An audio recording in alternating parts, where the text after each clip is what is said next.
ఓ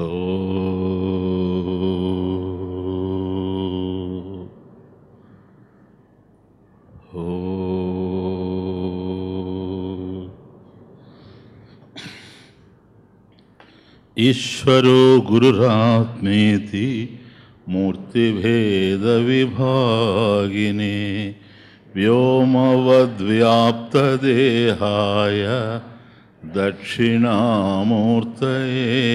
నమః.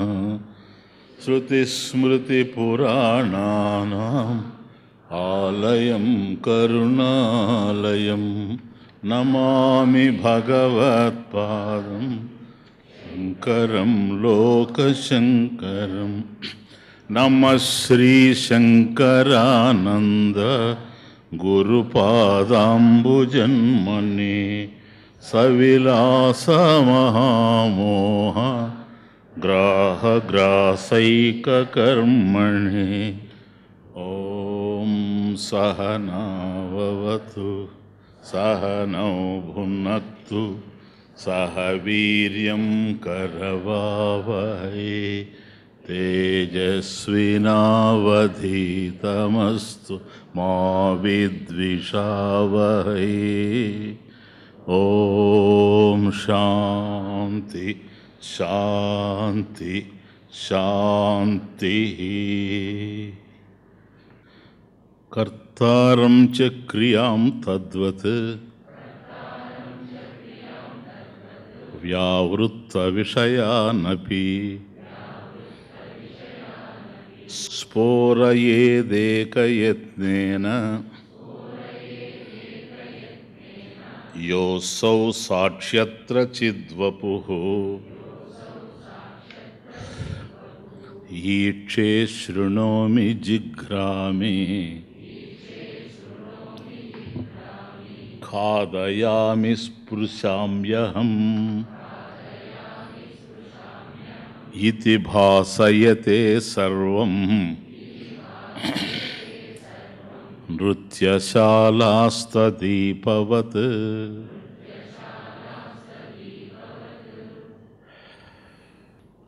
అహం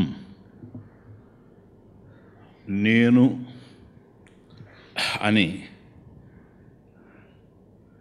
ఆంతర్యంలో స్ఫురించేటువంటి వృత్తి సంకల్పం కర్తను తెలియజేస్తూ ఉంది. ప్రధానంగా వేదాంతంలో అతి ప్రధానమైన పదాలు రెండు. వాటిలో ఒకటి అహం, రెండవది ఇదం. అహం అంటే నేను, ఇదం అంటే ఇది అని అర్థం. కాబట్టి ఈ అహం అనేటువంటిది ఈ వృత్తి ఆంతర్యంలో కదులుతోంది. నేను నేను నేను నేను అనేది అహం. ఈ అహం ఆంతర్యంలో ఏ వృత్తి అయితే స్పందిస్తూ ఉందో నేను అని, అహం అని, ఇది కర్తను తెలియజేస్తూ ఉంది. అట్లాగే బాహ్య విషయాలకు సంబంధించి ఏ వృత్తి అయితే ఇది అని తెలుస్తూ ఉందో అది ఇదం. కాబట్టి ఇదం విషయాలు కర్తకు తెలియబడుతూ ఉన్నాయి. క్లియర్గా పెట్టు.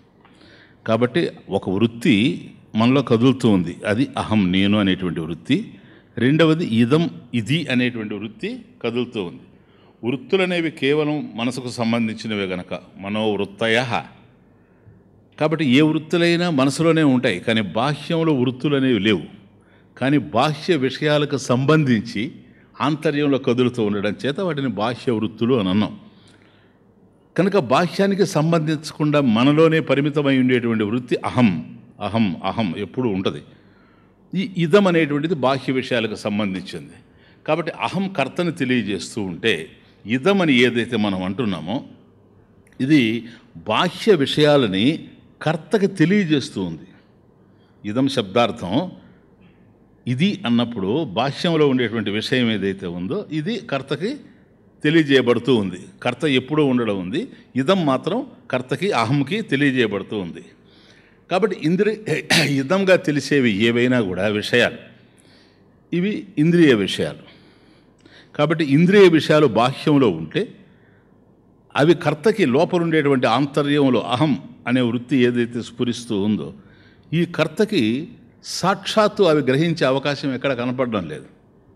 మధ్యలో ఏదో మీడియా కావాల్సి వస్తూ ఉంది. అది ఇంద్రియాలైనవి. కాబట్టి విషయాలు బాహ్యంలో ఉన్నాయి.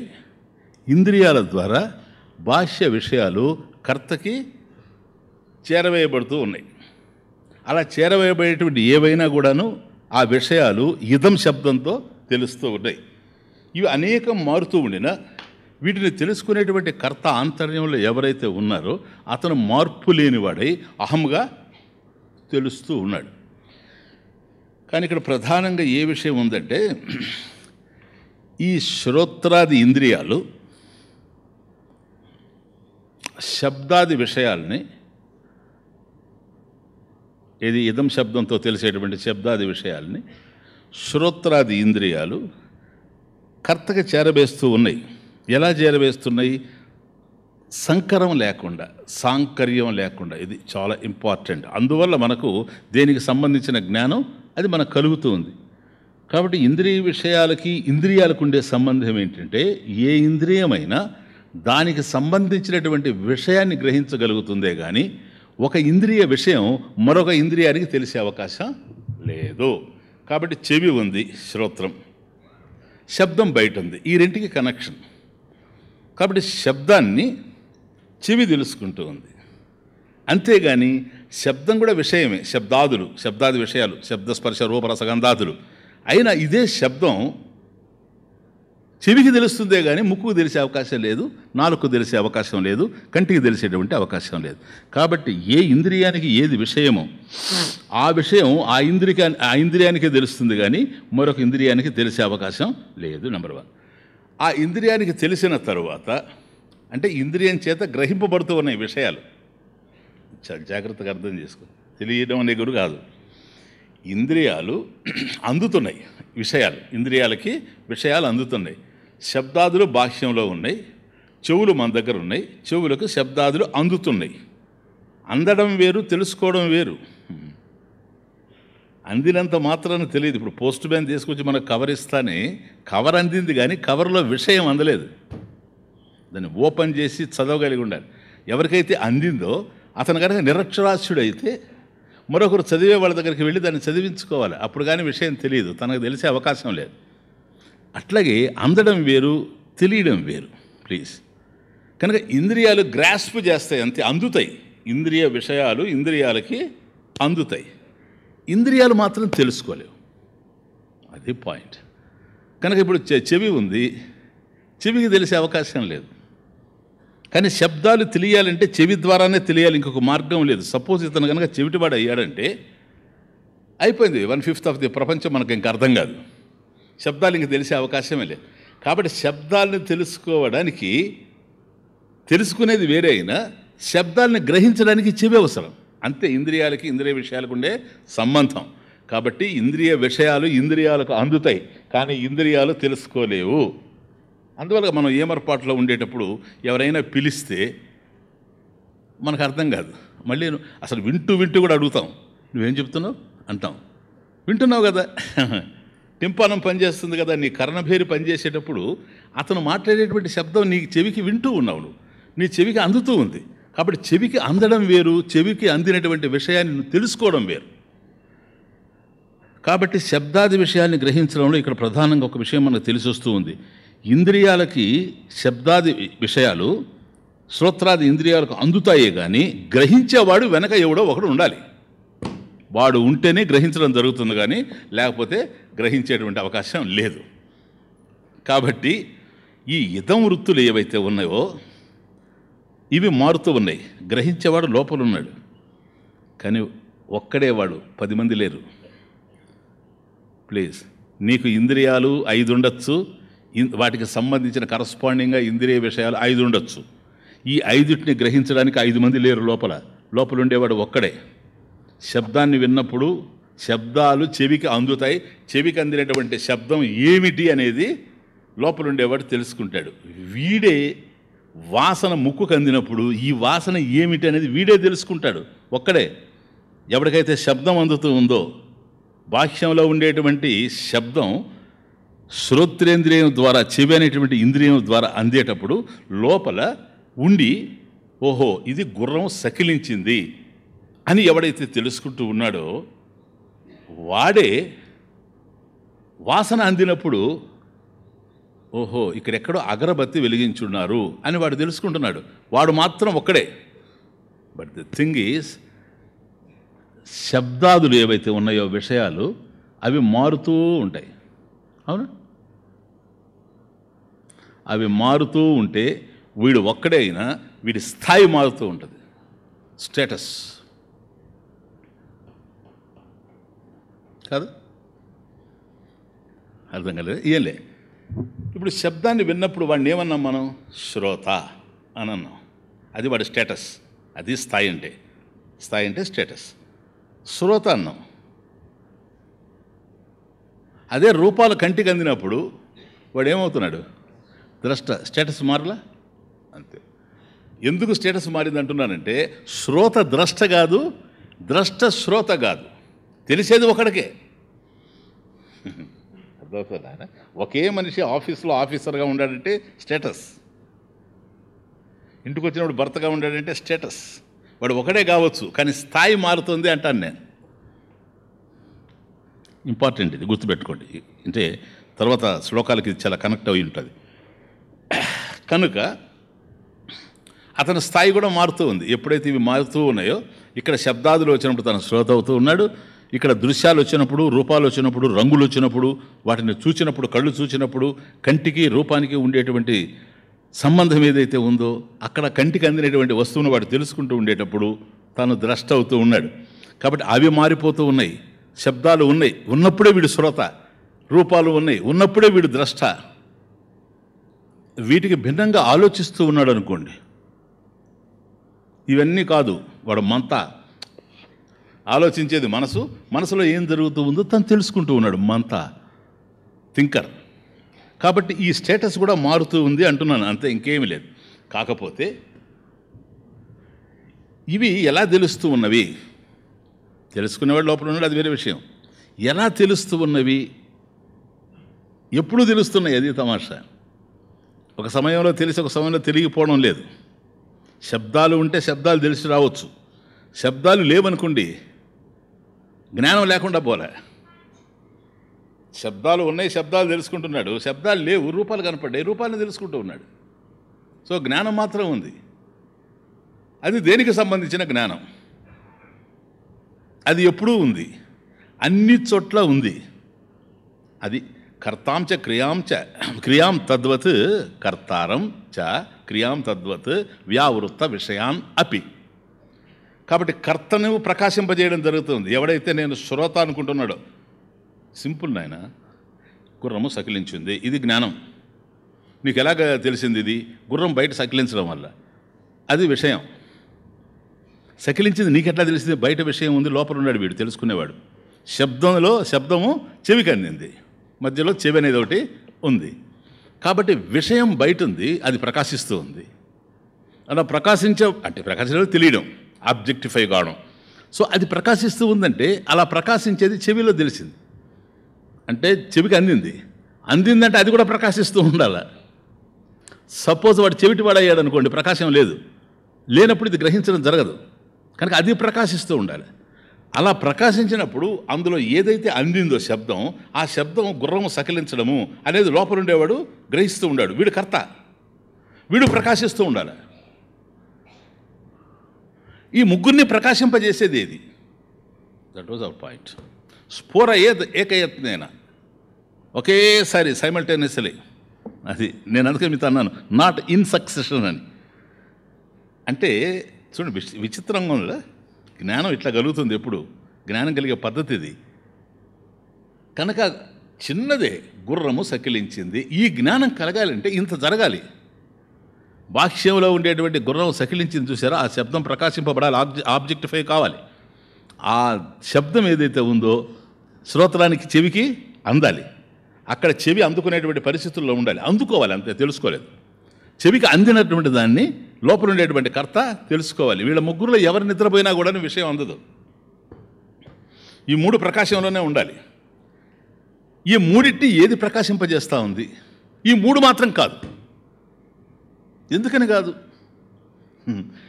కర్త అన్నావు అనుకో, నువ్వు వీడు లోపల ఉన్నాడు, బయట ఎట్లా ప్రకాశింపజేస్తాడు?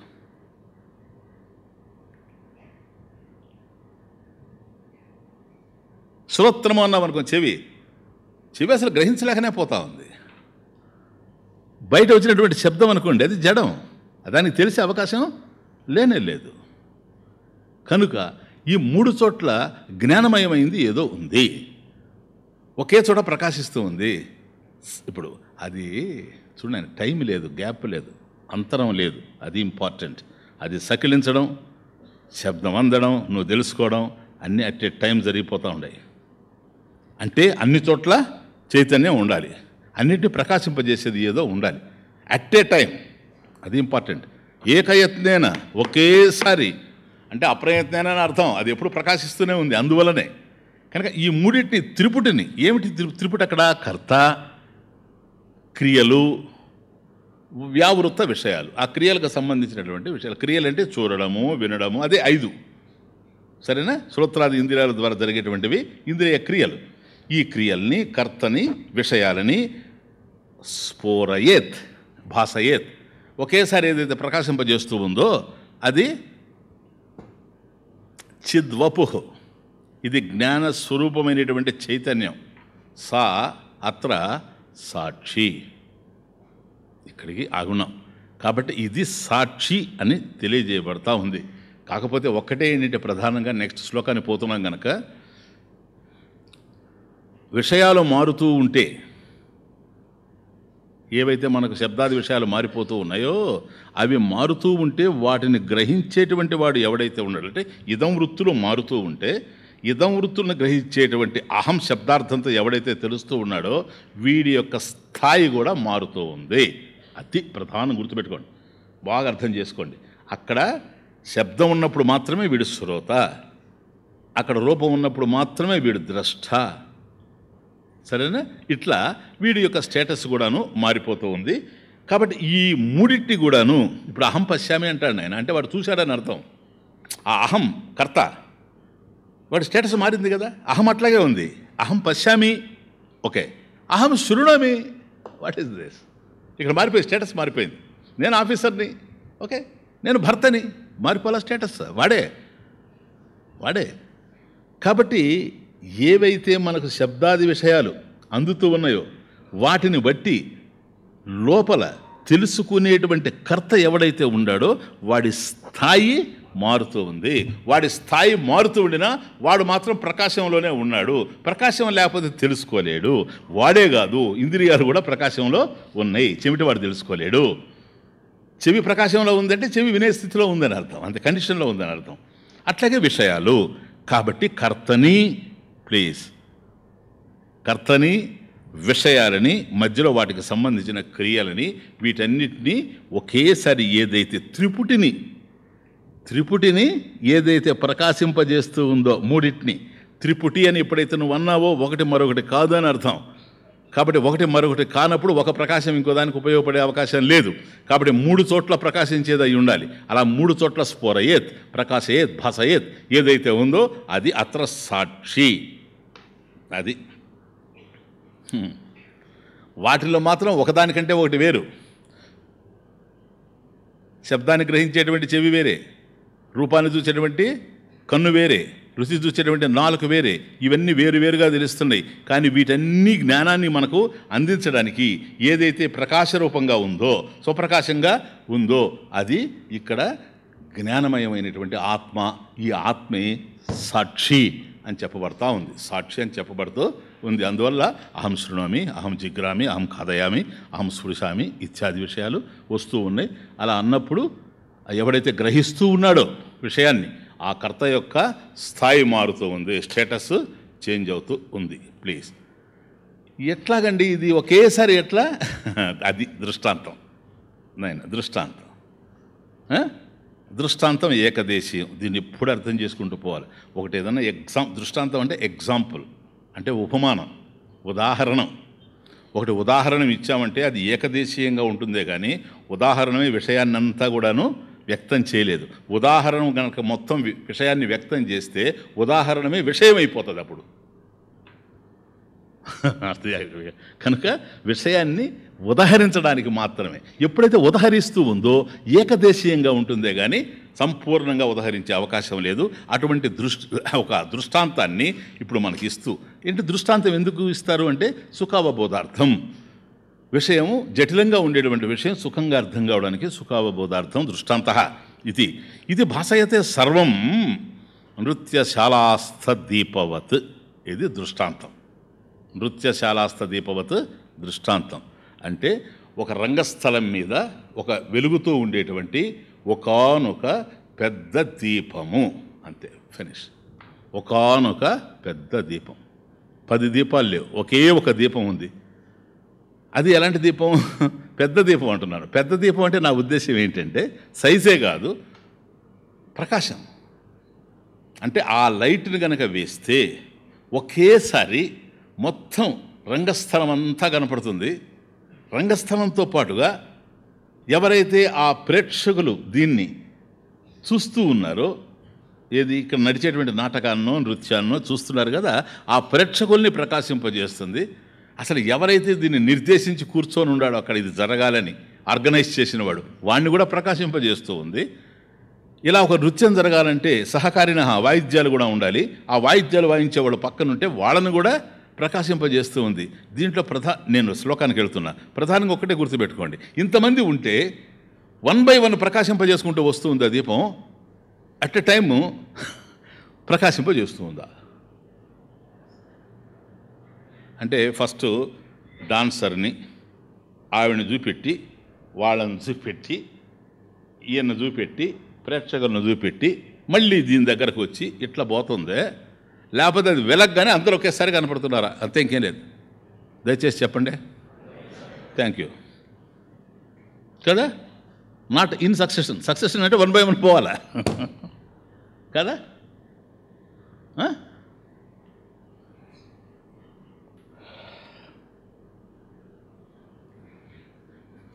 Just come. నృత్యశాలా స్థితో దీపః ప్రభుం సభ్యాం చ నర్తకీం దీపయేదభిశేషేణ తదభావేపి దీప్యతే. ముందు శ్లోకం అర్థం చేసుకోండి, సింపుల్. నృత్యశాలా స్థితః దీపః. నృత్యశాలా స్థితః దీపః అంటే రంగస్థలం మీద. నృత్యశాల అంటే రంగస్థలం. అక్కడ నాట్యం చేయొచ్చు, నృత్యం చేయొచ్చు, లేకపోతే నాటకం వేయచ్చు, బుర్రకథ చెప్పచ్చు, ఏదైనా చేసుకోనండి. ఒక పర్ఫార్మెన్స్, ఒక ప్రదర్శననిచ్చేటువంటి శాల, రంగస్థలం, థియేటర్, డ్రామా థియేటర్, ఏదైనా కానీ అక్కడ స్థితః ఉంచబడినటువంటి దీపః. దీపః సింగులర్, ఒకే ఒక దీపం. ఇది ఏం చేస్తూ ఉంది అంటే దాని యొక్క కార్యాలు. ప్రభుం, ఆ రోజుల్లో అంటే ఆ రోజుల్లో ప్రభువులు ఏర్పాటు చేస్తేనే నాటకాలు ఉండేవి, నృత్యాలు ఉండేవి. వాళ్ళ వినోదం కోసం ఏర్పాటు చేసేవాళ్ళు, ప్రజలంతా అవి కూర్చొని చూసేవాళ్ళు. అప్పుడు రాసినటువంటి గ్రంథం కదా, కాబట్టి ఆర్గనైజ్ చేసేవాడు అనుకోవచ్చు. ఇప్పుడైతే నిర్దేశకుడు ఎవడైతే ఆ ప్రోగ్రాంలు జరగాలనుకున్నాడు కనుక ఒక గొప్ప నర్తకిని తీసుకొని వచ్చి ఆవిడ నృత్యం ప్రదర్శిస్తూ ఉంటే, అలా నృత్యాన్ని ప్రదర్శించేటువంటి నర్తకి ఉంది. ఇది ఎవరైతే ఏర్పాటు చేశారో అతను కూడా కూర్చొని చూస్తూ ఉన్నాడు. వాడు ప్రభుం. పూర్వం అయితే రాజు, సరేనా? ప్రభుం, ప్రభువును. సభ్యాంచ, సభ్యాన్, నాకు హలంతం, సభ్యాన్, ఎన్, ఓన్లీ ఎన్. సభ్యాన్, చ అంటే చ అంటే మరియు, అది కాబట్టి ప్రభుం, ప్రభువును. సభ్యాన్, సభ్యులను. ఇక్కడ సభ్యులంటే ఎవరు? ప్రేక్షకులు. సభ్యులంటే ప్రేక్షకులు. నర్తకీం, ఎవరైతే అక్కడ నృత్యం చేస్తూ ఉంది అమ్మాయి, ఆ నర్తకిని. కాబట్టి నృత్యశాలలో రంగస్థలం మీద ఉండేటువంటి ఒకానొక దీపం, అద్భుత దీపం ఇది, ఒకటే దీపం. ప్రభువుని, ప్రేక్షకుల్ని, నర్తకిని దీపయేత్, అది ప్రకాశయేత్, ప్రకాశింపజేస్తూ ఉంది. అది ఒకేసారి అందరినీ ప్రకాశింపజేస్తూ ఉంది. ఏకయత్నేనా ఎట్లా ప్రకాశింపజేస్తుందో తెలుసా? దీపయేత్ అవిశేషేణ, అది దీపయేత్ అవిశేషేణ, దీపయేత్ అవిశేషేణ, అవిశేషేణ అభేదేన, భేదం లేకుండా, అభేదేన. అవిశేషణ అంటే విశేషం లేకుండా. విశేషం అంటే ఏంటో తెలుసా? ఆయన ఆర్గనైజ్ చేశాడు కనుక ప్రభువును మాత్రమే చూపెట్టి, సరేనా, వీళ్ళని చూపెట్టకుండా ఉండడం, అది విశేషం. అంటే ఈ సహకార వాయిద్యాల కంటే కూడా ప్రభువు గొప్పవాడు, ఆయన గుర్తింపబడ్డాడు కనుక వీళ్ళకన్నా ఆయన విశేషమైన వాడు కనుక ఆయన విశేషంగా చూపెట్టడం. అర్థం కాలే మీకు? ఇప్పుడు అర్థమైందా మీకు? అది ఒక్కసారి ప్రకాశిస్తూ ఉందంటే స్ఫోర ఏత్, ఒకేసారి ప్రకాశిస్తూ ఉంది. ఏకయత్నేన అంతే. ఈయనని ఆయన్ని ఈయన్ని చూపెట్టడం, దానికి లంచం ఇచ్చినా కూడా చూపెట్టదు. అది నృత్యశాల దీపం ఇక్కడ తమాషా. అసలు దీపం అంటేనే అంతే. అవిశేషమైన అంటే అభేదేన, అందరినీ సమానంగా ప్రకాశింపజేస్తూ ఉంది. నాయన ఇప్పుడు ప్రకాశం వస్తుంది దాని నుంచి. ఈ అమ్మాయి మీద ఎంత ప్రకాశం పడుతుంది, వాళ్ళ మీద అంత ప్రకాశమే పడుతుంది. She important. పక్కనుండేటువంటి తాళం వేసేవాడి కన్నా ఈవిడ ఇంపార్టెంట్. కానీ ఈవిడ మీద ఎంత ప్రకాశం పడుతుంది, తాళం వేసేవాడి మీద కూడా అంతే ప్రకాశం పడుతుంది. అది అవిశేషేణ, విశేషం లేదు. కాబట్టి దీపయేత్ అవిశేషేణ, కాబట్టి విశేషం లేకుండా వాళ్ళందరినీ ప్రకాశింపజేస్తూ ఉంది. సపోజ్ వాళ్ళందరూ లేచిపోయారనుకోండి, ఎవ్వరు లేరు, ఇప్పుడు అయిపోయింది, నాటకం అయిపోయింది, నృత్యం అయిపోయింది, ఈ అమ్మాయి దిగేసింది, మేకప్ తీసేసింది, వెళ్ళిపోయింది కారులో, అందరూ కూడా వెళ్ళిపోయారు. ఆఫ్ చేయకపోతే అది వెలుగుతూనే ఉంటుంది. తదభావేపి, తత్ అభావేపి, తత్ ఏంటి ఇక్కడ? సభ్యులు, రాజు, నర్తకి, వీళ్ళందరూ అభావేపి, అక్కడ లేకుండా పోయినా కూడాను తత్ అభావ అపి, అభావేపి దీప్యతే ప్రకాశతే, స్వయం దీప్యతే, స్వయం ప్రకాశతే ఇత్యర్థ. స్వయం ప్రకాశతే, తనకు తానుగా ప్రకాశిస్తూ ఉంది. ఫరే, వాళ్ళ కోసం కదా ఇంతకాలం నేను ప్రకాశించాను, నాటకం కోసం కదా ప్రకాశించాను, నృత్యం కోసం కదా, డాన్స్ కోసం కదా ప్రకాశించాను, ఇది అయిపోయింది కదా, వాళ్ళందరూ లేచిపోయారు కదా, నేను కూడా ఆరిపోతాను,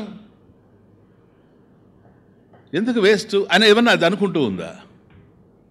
నో.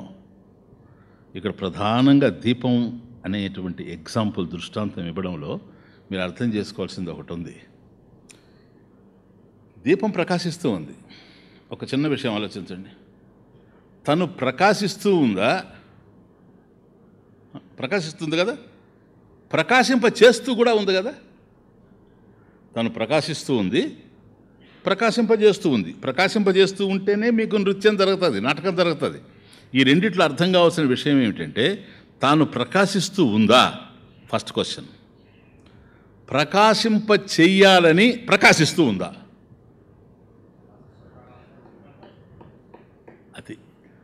అది కీలకమైన విషయం. ప్రకాశింప చెయ్యాలని ప్రకాశిస్తూ ఉంది. వాస్తవానికి అది ప్రకాశిస్తూ ఉంటే అందరూ ఆ ప్రకాశంలో ఉన్నారు. ఆ ఇంటెన్షన్ దానికి ఉందా అనేది క్వశ్చన్. ఇప్పుడు నేను ప్రకాశింపజేస్తున్నాను, నేను ప్రకాశింప చేయాలి, నేను వీళ్ళని ప్రకాశింప చేయాలి గనక నేను ప్రకాశిస్తున్నాను అనేది ఒక పద్ధతి. నేను ప్రకాశిస్తున్నాను అంతే. నువ్వు ప్రకాశింపబడకుండా ఉండు, అది వేరే విషయం. అదే తదభావేపి. వీళ్ళందరూ ఉన్నారు, అది ప్రకాశంలో ఉంది నాయన. చూడండి, అది ప్రకాశంలో ఉంది, వీళ్ళందరూ ఉన్నారు, ఆ ప్రకాశంలో ఉన్నారు, వీళ్ళందరికీ లేచిపోయారు. ఇప్పుడు ఆ ప్రకాశం వాళ్ళకి లేదు. వాళ్ళకు ఉందా లేదనేది కాదు, తను ప్రకాశిస్తూ ఉంది. అంతేనా? లేక వాళ్ళు ఉన్నప్పుడు వీళ్ళ కోసం నేను ప్రకాశిస్తున్నాను అనే భావం దీపానికి ఉందా? అయిపోయింది, అది కనుక అర్థమైతే. కాబట్టి కేవలం ప్రవర్తనకు లేదు, ప్రకాశం కోసమే ఉంది. ప్రవర్తకత్వం కాదు, ప్రకాశకత్వం. Very very important. ప్రవర్తకత్వం కాదు, ప్రకాశకత్వం. స్వామీజీ, మరి ప్రకాశింపజేస్తూ ఉంది కదా, ప్రవర్తకత్వం అని ఎందుకు అనకూడదు? సీనావ్, ప్రవర్తకం అంటే ఏంటో తెలుసా? ప్రవర్తన అంటే ప్రవర్తనకి ప్రకాశానికి. ప్రకాశం సహజ గుణం, లక్షణం. అది ప్రవర్తన అనేటువంటిది వేరు, అది కర్మ. ఇప్పుడు చూడండి, నేను నడుస్తూ ఉన్నాను, నడవడం ఆపేశాను, అది కర్మ. అంటే నేను మాట్లాడుతూ ఉన్నాను, మాట్లాడడం ఆపేశాను, అది కర్మ. ఇది ప్రవర్తన. నేను మాట్లాడుతున్నాను, మాట్లాడడం ఆపేశాను. నేను నడుస్తూ ఉన్నాను, నడవడం ఆపేశాను. నేను తింటూ ఉన్నాను, తినడం ఆపేశాను. నేను ప్రకాశిస్తూ ఉన్నాను, ప్రకాశించడం ఆపేశాను. అవకాశం ఉందా? అది పాయింట్. అదే లక్షణం. అంటే లక్షణానికి కర్మకుండే డిఫరెన్స్. ప్లీజ్, స్వభావానికి కర్మకుండే డిఫరెన్స్ చూడండి.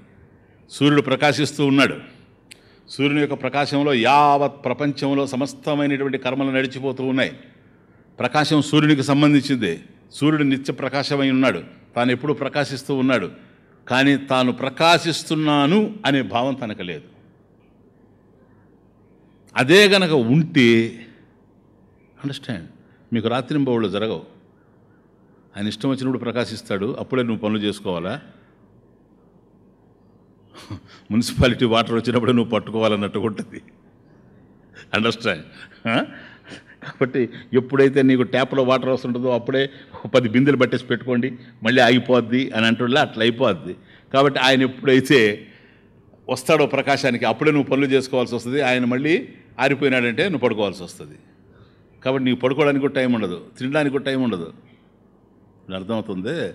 అది ప్రకాశానికి ప్రవర్తనకు ఉండేటువంటి తేడా. కనుక దీపం ఏదైతే ఉందో అది ప్రకాశిస్తూ ఉందే కానీ ప్రవర్తించడం తన చేత కాదు. ప్రవర్తించకపోతే మధ్యలో ఆపేస్తుంది. దేర్ఫోర్ ఎప్పుడైతే దీపము అని అన్నాడో అది ప్రకాశకత్వమే కానీ ప్రవర్తకత్వం కానీ కాదు. కాబట్టి కర్మకు సంబంధించింది కానే కాదు. గనక తద అభావేపి స్వయం దీప్యతే ఇతి. కాబట్టి అక్కడ ఎవరూ ప్రకాశించడానికి లేకపోయినప్పటికి కూడాను తాను ప్రకాశంలోనే ఉంటుంది. ఎందుకంటే ప్రకాశం దాని లక్షణం. First point. ఇప్పుడు వెలుగుతూ ఉంది కదా, ఇక్కడ ఒక నాటకం నడుస్తుంది అనుకోండి. ఒక దశలో వీరరసం, ఒక దశలో భీభత్సరసం, ఒక దశలో భయానక రసం, ఒక దశలో శాంతరసం, ఇవన్నీ నడుస్తుంటాయి. ఇప్పుడు అక్కడేదో ఆ భక్తి చేస్తున్నట్టుగా ఒక పాట పాడతాడు అనుకోండి ఒక నటుడు నాటకంలో, అది భక్తి కనుక అతనిలో శాంతరసం కనపడుతూ ఉంటుంది. అదే ఏమైనా తిట్టాలనుకోండి, భయానకంగా ఆయన వీరరసం పోషిస్తూ ఉంటాడు, హాస్యరసం పోషింపబడతా ఉంటుంది, శృంగార రసం పోషింపబడతా ఉంటుంది. ఈ రసాలన్నీ కూడా అక్కడ అభినయిస్తూ ఉంటే వాళ్ళు రసపోషణ జరుగుతూ ఉంటే పాత్ర పోషణలో, ఈ రసపోషణలో అభినయం ఏదైతే జరుగుతూ ఉందో ఈ అభినయానికి సంబంధించినటువంటి రసోక్తి నీకు దీపం ఉంటేనే తెలుస్తుంది. అవునా? ఇవన్నీ చాలా లోతుకు పోతాయి తర్వాత, బాగా వినండి. దీపం ఉంటేనే తెలుస్తాయి. ఈ రసం ఇక్కడ వ్యక్తం కావడానికి, అభివ్యక్తం కావడానికి దీపం కారణమని నువ్వు అంటావా? నవరసాలు కనపడుతూ ఉండొచ్చు. ఒకవేళ ఒకే నర్తకి నృత్యం చేసిన ఆవిడ హావభావ విన్యాసాల్లో నీకు రకరకాలైనటువంటి రసాలు ఉత్పన్నం కావచ్చు. నేను అడుగుతున్నది ఏంటంటే ఈ రసాలన్నీ కూడా దీపం నుండి ఊరుతున్నాయా,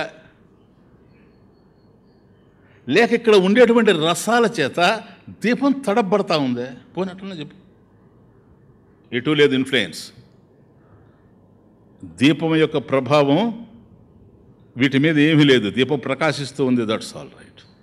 ఇక్కడ ఎవరైతే అభినయిస్తూ ఉండారో నర్తకి కర్త, అర్థమవుతుంది, దీని ప్రభావం దీపం కూడా లేదు, దీపం మీద కూడా లేదు. వీళ్ళు దుఃఖపడ్డా దానికి దుఃఖం లేదు, వీళ్ళు సంతోషపడ్డా దానికి సంతోషం లేదు, వీళ్ళు ఆకలి అని అలమటిస్తూ దుఃఖించినా దానికి ఆకలి లేదు. ప్రకాశిస్తూ ఉంది అంతే, ప్రవర్తకం కాదు. గనక దీపంకి ఇది ఏది అంటే అవకాశం లేదు. గనక వీళ్ళు ఏం చేసినా, సూర్యరశ్మిలో ఒకడు మర్డర్ చేశాడు అనుకోండి, సూర్యుడు వెలుగుతూనే ఉంటే వాడు మర్డర్ చేయగలడు, కానీ అసలు సూర్యుడే కనుక ప్రకాశించకుండా ఉంటే వాడు మర్డర్ చేయలేడు, చీకట్లో కనపడదు అని నువ్వు కారణమై ఉన్నావు, హేతువు నువ్వు అని కనుక సూర్యుడిని మనం నిందిస్తే సబబా? నువ్వు ప్రకాశించడం వల్ల అతడు హత్య చేశాడు కనుక నువ్వే దానికి నేరాన్ని నువ్వే భరించాలి అని అనడం సబబా? అట్లయితే అందరూ చేయాలి కదా హత్య. వాడొక్కడే ఎందుకు చేశాడు చెప్పండి? మరి నువ్వు ఎన్నో పుణ్యకార్యాలు చేస్తావు కదా, సూర్యుడు వెలుగులోనే కనుక నువ్వు పుణ్యకార్యాలను చేసే తర్పణాలు మొదలుకొని వాటి పుణ్యమంతా సూర్యుడు కనుక తీసుకుంటాడు అనుకునేటట్లయితే కనీసం నువ్వు తర్పణం పెడతావా అంటాను. లేదు, పుణ్యాలు నీకే కావాలా, పాపం సూర్యుడికి కావాలన్నా? అది ఆడ ప్రకాశం అంటే. నిన్ను ప్రకాశింపజేస్తున్నాడే కానీ తనకు ఏది అంటేటువంటి అవకాశం లేదు. కాబట్టి ఇక్కడ ఎన్ని నవరసాలు పోషింపబడినా వీటి యొక్క ప్రభావం దీపం మీద లేదు. దీపానికి దీనికి సంబంధం లేదు, అది ప్రకాశిస్తూ ఉంది. ఇది కేవలం కర్తకు సంబంధించిందే కానీ దీపానికి సంబంధించింది కాదు. కనుక దానికి ఏ సంబంధం లేకుండా ప్రకాశింపజేస్తూ ఉంది కాదు. దేర్ఫోర్ సాక్షి, సాక్షి అంటే దీన్ని సాక్షి అనడానికి కారణం అది. కానీ అందరి మీద ఉంది చూడండి ప్రభావం. ఇప్పుడు చక్కగా నృత్యం చేస్తే ఆ ప్రభు అంటాడు, ఆహా అమేజింగ్, వండర్ఫుల్, ఫ్యాంటాస్టిక్. ఏది? ఆ నాటకం. అతను ఆశ్చర్యపడతా ఉంటాడు. ఇప్పుడు 3 డైమెన్షనల్ బేస్ అయితే ఇంకా ఘోరం. అక్కడ రాయితో కొడితే వీడు తల ఉంచుతాడు, ఇక్కడ చూసేవాడు రాయి విసిరేది అక్కడ సినిమా చూస్తూ ఉంటాడు. సినిమాలో వాడు రాయి విసిరితే 3 డైమెన్షనల్ కనుక మన మీదనే పడినట్టు ఉంటుంది. తప్పని వీడు వంగుతాడు, పక్కనోడు చూస్తాడు, అప్పుడు లేస్తాడు. పొరపాటు జరిగిపోయింది. ఆ పక్కనోడు అంటాడు ఫస్ట్ టైం అని. అర్థం కాదు, ప్రభావం అదేనమాట. అర్థమవుతుంది. దేర్ఫోర్ సీనవ్ దాని ఇన్ఫ్లుయెన్స్ ఇక్కడ ఎవడైతే ప్రేక్షకుడు ఉన్నాడు సభ్యాన్ మీద పడతా ఉంది, ప్రభువు మీద పడతా ఉంది. సరేనా? దీపం మీద పడ్డారు. ఏ ప్రభావం తన మీద లేదు గనక, తను కేవలం ప్రకాశిస్తూ ఉంది గనక, ఏ సంబంధాలు లేకుండా అవిశేషణ దీపయ్యేది. అది ఆడ అవిశేషణ దీపయ్యేది, విశేషమే లేదు. అందుచేత అది సాక్షి. సాక్షి ఇది నాయన దృష్టాంతం. సాక్షి అని చెప్పాడు కదా పోయిన వారం. దానికి దృష్టాంతం, ఉపమానం, ఉదాహరణ. ఎప్పుడైతే దృష్టాంతం అనేది ఒకటి ఉందో చెప్పండి. దృష్టాంతం అంటే ఎగ్జాంపుల్ కదా. దేనికి ఎగ్జాంపుల్ ఇది? ఉపమానం. దేనికి ఉపమానం?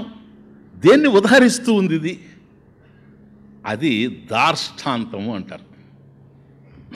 అది దృష్టాంతము, దార్ష్టాంతము. దృష్టాంతం అంటే ఉపమానము, దార్ష్టాంతం అంటే ఉపమేయము. ఉపమేయం అది. అంటే విన్నారులే, ఇప్పుడు మీకు జ్ఞాపకం వస్తూ ఉండే, 4th ఫారంలో విన్నాం కదా, ఇదే ఉపమాలంకారం. అప్పుడు మనకు ఉపమాలంకారం అనేటప్పటికీ మనం ఏది తినేదిగా ఆ ఉపమా ఒక్కటే కనపడుతున్నాను చిన్నతనంగానే. దేర్ఫోర్ అది ఉపమానం దృష్టాంతం, ఉపమేయం దార్ష్టాంతం. దార్ష్టాంతం అంటే దేన్నైతే ఉదహరిస్తూ ఉందో, ఉదాహరణం దేన్ని గురించి అయితే చెబుతూ ఉందో, ఉదాహరణమేమో ఉంది, అదే ఉపమానం, అది దృష్టాంత. ఇది దేని గురించి అయితే ఈ దృష్టాంతం వచ్చిందో, ఉపమానం వచ్చిందో, దాన్ని దార్ష్టాంతము అని అంటారు. అది ఉపమేయము కదా. ఉపమానం చెప్పిన తర్వాత ఉపమేయం చెప్పాలి. తర్వాత శ్లోకం అదే. కానీ విచిత్రం ఏంటంటే ఇక్కడ నేను ఇంతకుముందు ఏకదేశీయం అంటున్నాను కదా, అనేక సార్లు మీకు చెప్పారనుకోండి, అది ఇంకా కొద్ది విపులంగా ఒక పాయింట్ పట్టుకోండి. ఎప్పుడంటే సాధారణంగా వేదాంతంలో అనేకమైన ఉపమానాలు వస్తూ ఉంటాయి, ఉపమేయాలు ఉంటాయి. అంటే ఈ దృష్టాంత దాష్టాంతాలు వస్తూ ఉంటాయి. ఏకదేశీయం అంటూ ఉంటాం మేము కదా. ఏకదేశీయం అంటే ఒక పక్షానికి సంబంధించి ఉంటుందే కానీ సంపూర్ణంగా సంబంధించి ఉండదు అని. ఇప్పుడు ఉదాహరణకి పాలు ఎలా ఉంటాయని తెలియని వాడికి అడిగాడు అనుకోండి, ఎవడన్నా పాలు ఎలా ఉంటాయి అని ఎవడో పిల్లవాడు అడిగాడు, పాలు అంటే ఏంటండి, ఎలా ఉంటాయండి అని తెలియక. ఇప్పుడు వాడికి పాలను గురించి మనం తెలియజేయాలి, అంతేనా? వాడికి అర్థం కాదు కనుక, పాలు మన దగ్గర లేవు కనుక ప్రస్తుతం, వాడికి అర్థమైన ఇవేదో తెలుసుకొని దాని ద్వారా చెబుతాం, అప్పుడు అది ఉపమానం అవుతుంది. ఇప్పుడు అంటాం, పాలు నాయన సున్నపు తేటలాగా ఉంటుందిరా, సున్నపు నీళ్ళుండే ఉంటుందని. వాడికి అది తెలుసు, వాడు ఆ సున్నపు బట్టిలో పనిచేస్తుంటాడు కాబట్టి సున్నపు తేటలాగా ఉంటుందిరా అంటే దాన్ని ఎట్లా అర్థం చేసుకుంటాడు? ఓహో తెల్లగా ఉంటుంది. ఫస్ట్ పాయింట్, సున్నపు నీళ్ళు తెల్లగా ఉంటాయి, పాలు తెల్లగా ఉంటాయి. ఇది ద్రవం, అది ద్రవం, అంతే. దీని రుచి దాని రుచి ఒకటి కాదు. అది ఏకదేశికం. దీని గుణం దాని గుణం ఒకటి కాదు. కాబట్టి సున్నపు నీళ్ళ యొక్క గుణము, సున్నపు నీటి యొక్క రుచి, పాల యొక్క రుచి, పాల యొక్క గుణము వేరే. కానీ ఇక్కడ ఎక్కడ కలుస్తూ ఉన్నాయంటే రెండు విషయాలనే కలుస్తున్నాయి. ఒకటి తెల్లగా ఉండడము, శ్వేతవర్ణంతో ఉండడము, రెండవది ద్రవ రూపంలో ఉండడం, అంతే. అందువల్ల మొత్తం ఈ గుణము రుచి కూడా కలిసిపోతే అప్పుడు పాలంటే సున్నపు తేట అని చెప్పచ్చు. లాగా అనాల్సిన అవసరం లేదు. వలే, యాజ్ దో, ఇవ అనాల్సిన అవసరం లేదు. అలా ఎందుకంటున్నామో తెలుసా? ఏకదేశీయం. ఇది ఏకదేశీయం అంటే ఇంకా నేను చెప్పను, అర్థమైంది కదా. కాబట్టి ఏ ఎగ్జాంపుల్ అన్నా మీరు ఇవ్వండి, ఎగ్జాంపుల్ ఇస్తేనే అది ఏకదేశీయం అయి ఉంటుంది. కాబట్టి దార్ష్టాంతాన్ని ఈ ఉపమానం ద్వారా ఏ ఉపమేయాన్ని చెప్తున్నాము, ఈ ఉదాహరణ ద్వారా మనం దేన్ని సూచిస్తూ ఉన్నాము, ఈ దృష్టాంతం ద్వారా ఏ దార్ష్టాంతాన్ని తెలియజేస్తూ ఉన్నాము. కాబట్టి ఇప్పుడు దృష్టాంతం అర్థమైపోయింది కదా. దృష్టాంతం ఏదో కాదు, సాక్షికి దృష్టాంతం. సాక్షికి దృష్టాంతం ఏంటంటే నృత్యశాలా స్థిత దీప, ఇది కదా. ఇప్పుడు మొత్తం దార్ష్టాంతాన్ని ఇస్తున్నాడు. అహంకారం ధియం సాక్షి విషయానపి భాసయేత్ అహంకారాద్యభావేపి స్వయం భాత్యేవ పూర్వవత్. దార్ష్టాంతం క్లియర్గా ఉంది. ఇప్పుడు మనం ఇంతకుముందు ఏం చూచాము? అయ్యా, ఒక రంగస్థలం ఉంది, రంగస్థలంలో ఒక పెద్ద దీపం ఉంది, ఆ దీపం వెలుగుతూ ఉంది. ఆ వెలిగేటువంటి దీపము ఏ భేదం లేకుండా, విశేషం లేకుండా నర్తకిని, ప్రభువుని, ప్రేక్షకుల్ని అందరినీ ఒకేసారి ప్రకాశింపజేస్తూ ఉంది. ఒకవేళ వాళ్ళెవ్వరు కనుక లేకపోతే తనంతట తానుగా ప్రకాశిస్తూ ఉంది. ఇది కదా దృష్టాంతం. దార్ష్టాంతం చూడండి. దార్ష్టాంతం ఏదై ఉండాలి? సాక్షి కదా. సాక్షి కదా ఇప్పుడు దీపం. అహంకారం, అహం కర్త ఇది అహంకార. అహంకారం అంటే ఇక్కడ కర్త. ధియం బుద్ధి. విషయాన్ అపి, విషయములు కూడా, వీటిని సాక్షి, సాక్షి చైతన్యం ఆత్మ భాసయేత్ ప్రకాశయేత్, వీటిని ప్రకాశింపజేస్తూ ఉంది. చూడండి దృష్టాంతం దార్ష్టాంతం ఎట్లుందో. అక్కడ దృష్టాంతం వచ్చేసి మనం ఇచ్చినప్పుడు దీపము, ఇక్కడ సాక్షి, సాక్షి చైతన్యం. అక్కడ కర్త ఎవరు? ప్రభు. అట్లాగే ప్రేక్షకులు, ప్రేక్షకులు నర్తకి, వీళ్ళందరినీ దీపం ప్రకాశింపజేస్తుంది కదా. ఇక్కడ కూడా అహంకార కర్త, బుద్ధి ధియం, విషయానపి బాహ్యంలో ఉండే వృత్తులు, విషయాలకు సంబంధించినవి, వీటన్నిటినీ కూడాను సాక్షి భాసయేత్, అవిశేషేణ భాషయేత్. అర్థం ఏకయత్నేన భాసయేత్. నేను ఇంట్రడక్షనే చూడు. లోపల కర్తున్నాడు, బాహ్యంలో విషయాలు ఉన్నాయి, ఇంద్రియాల ద్వారా అందుతూ ఉన్నాయి. కాబట్టి అన్ని చోట్ల జ్ఞానం ఉండాలి. మీకు ఇంట్రడక్షన్లో చెప్పా. కాబట్టి బాహ్యంలో జ్ఞానం ఉండాలి, లేకపోతే లాభం లేదు. ప్రకాశం ఉండాలి, ఇంద్రియాల్లో ప్రకాశం ఉండాలి. బుద్ధి అన్నప్పుడే, ధియం అన్నప్పుడే బాహ్యేంద్రియాలు అంతరేంద్రియాలని అర్థం కదా. సో అక్కడ ఉండాలి ప్రకాశం. కర్త తెలుసుకునేవాడు ఉండాలి, వాడిలో కూడా ప్రకాశం ఉండాలి. ఈ మూడింటి ప్రకాశింపజేసేది ఇది. ఒకదాన్ని మాత్రం ఒకటి ప్రకాశింపజేయలేదు, ఎందుకంటే పరిమితంగా ఉన్నాయి కనుక. కాబట్టి ఏదైతే ప్రకాశింపజేస్తుందో అది ఒక్కటే అంతటా ఉండేదై ఉండాలి, అదే సాక్షి. కాబట్టి ఒకే దీపం వీళ్ళందరినీ ఎట్లాగైతే ప్రకాశింపజేస్తూ ఉందో, ఒకే సాక్షి చైతన్యం కర్తని ప్రకాశింపజేస్తుంది. అక్కడ విషయాలు ఉన్నాయి కదా, అవి వీడికి తెలియాలి కదా, వాటిని ప్రకాశింపజేస్తూ ఉంది. అంటే ఏంటి? విషయాలున్న చోట చైతన్యం ఉంది, ఇంద్రియాలున్న చోట చైతన్యం ఉంది, కర్త ఉన్న చోట చైతన్యం ఉంది. వీళ్ళెవరు లేకపోతే చైతన్యం ఉంటుంది.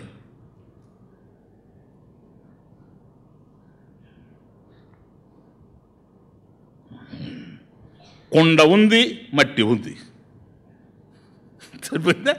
గురుగుంది, మట్టి ఉంది, బాణ ఉంది, మట్టి ఉంది, పిడత ఉంది, మట్టి ఉంది, పగల కొడితే మట్టి ఉంది, అవి లేవు. వీళ్ళందరూ ఉన్నారు, ప్రకాశింపజేస్తూ ఉంది. వాళ్ళందరూ లేచిపోయారు, అది ప్రకాశిస్తూ ఉంది. ఇప్పుడు సాక్షికి దీపానికి ఉండేటువంటి పోలిక అర్థమైంది కదా మీకు, ఉపమాలంకారం. ఇప్పుడు అహంకారాద్యభావేపి చూసారా, తదభావేపి ముందు శ్లోకంలో. ఆ తదంటే ఏంటి? ఆ మూడు లేనప్పుడు. అహంకారాది అభావేపి, అహంకారాద్యభావేపి. అహంకారాది అంటే అహంకారము, ధియం, విషయాన్ ఇవన్నీ కూడాను లేనప్పుడు అహంకారాది అభావేపి స్వయం భాత్యేవా, స్వయం ప్రకాశతే ఏవా. ఎలాగో పూర్వవత్, దృష్టాంతంలో ఎట్లాగైతే చెప్పాడో అట్లాగే, ఇంకేమీ లేదు. Very very simple. కాబట్టి అహంకర్త, అహంకార, కర్త. నాయన ఎందుకు ఇక్కడ కర్త అంటున్నాం? వాడి స్థాయి మారుతూ ఉందని అక్కడ చెప్పాను. ఒకప్పుడు శ్రోత, ఒకప్పుడు ద్రష్ట, ఒకప్పుడు మంత. చూశారు, అది అక్కడ. కాబట్టి ఏది ఏది ఉంటూ ఉంటే దాన్ని తెలుసుకుంటూ ఉన్నాడు. వాడి స్థాయి, స్టేటస్ మారుతూ ఉంది. వాడిని స్టేటస్ మారిన శబ్దాలు ఉన్నప్పుడు వాడు శ్రోతగా ఉన్నా వాడిని ప్రకాశింపజేస్తూ ఉంది. అదే రూపాల దగ్గరకు వచ్చినప్పుడు వాడు ద్రష్ట అవుతూ ఉంటే వాడిని ప్రకాశింపజేయను అని అనడంలే, దాన్ని కూడా ప్రకాశింపజేస్తూ ఉంది. వాడు ఆలోచిస్తున్నాడు, మంతా ప్రకాశింపజేస్తూ ఉంది. సీనవ్. కాబట్టి వాడి యొక్క స్టేటస్ మారుతూ ఉండినా సాక్షి చైతన్యం ప్రకాశింపజేస్తానే ఉంది. కృష్ణుడు వచ్చాడు, రాయబారం సీను ప్రకాశింపజేస్తూ ఉంది. వాడు మళ్ళీ ఎగ్జిట్ అయిపోయాడు రైట్ ఫ్రంట్లో నుంచి. సరేనా? మళ్ళీ అటు వెనుదిరిగి పక్క నుంచి వచ్చి దుర్యోధనుడుగా వచ్చాడు. వాడే ప్రకాశింపజేస్తూ ఉంది. స్టేటస్ మారుతూ ఉంది. ఇది ప్రకాశింపజేస్తూ ఉంది.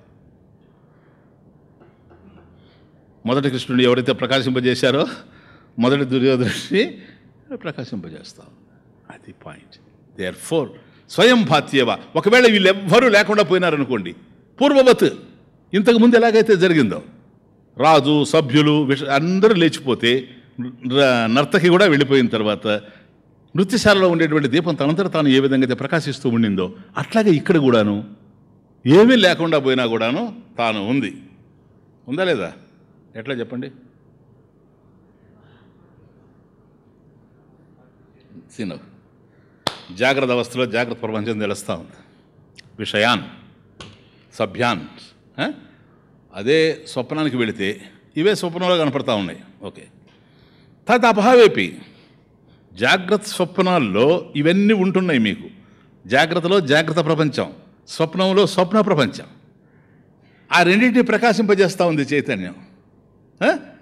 సుషుప్తికి రాగానే సకలే విలీనే, సుషుప్తి కాలే సకలే విలీనే తదభావేపి. ఇప్పుడేమీ లేదు, ప్రపంచం లేదు, స్వప్న ప్రపంచం లేదు, జాగ్రత్త ప్రపంచం లేదు, ఏమీ లేదు, సమస్తం విలీనమైపోయినాయి. కానీ చైతన్యం ఉందా లేదా? లేకపోతే నిద్ర లేవడు కదా వాడు. ఇవన్నీ లేకపోయినా అది ఉంది కదా. తదభావేపి స్వయం దీప్యతే ప్రకాశతే పూర్వవత్. That's the meaning. క్లియర్ నేను? దృష్టాంతానికి దార్ష్టాంతానికి. ఎస్.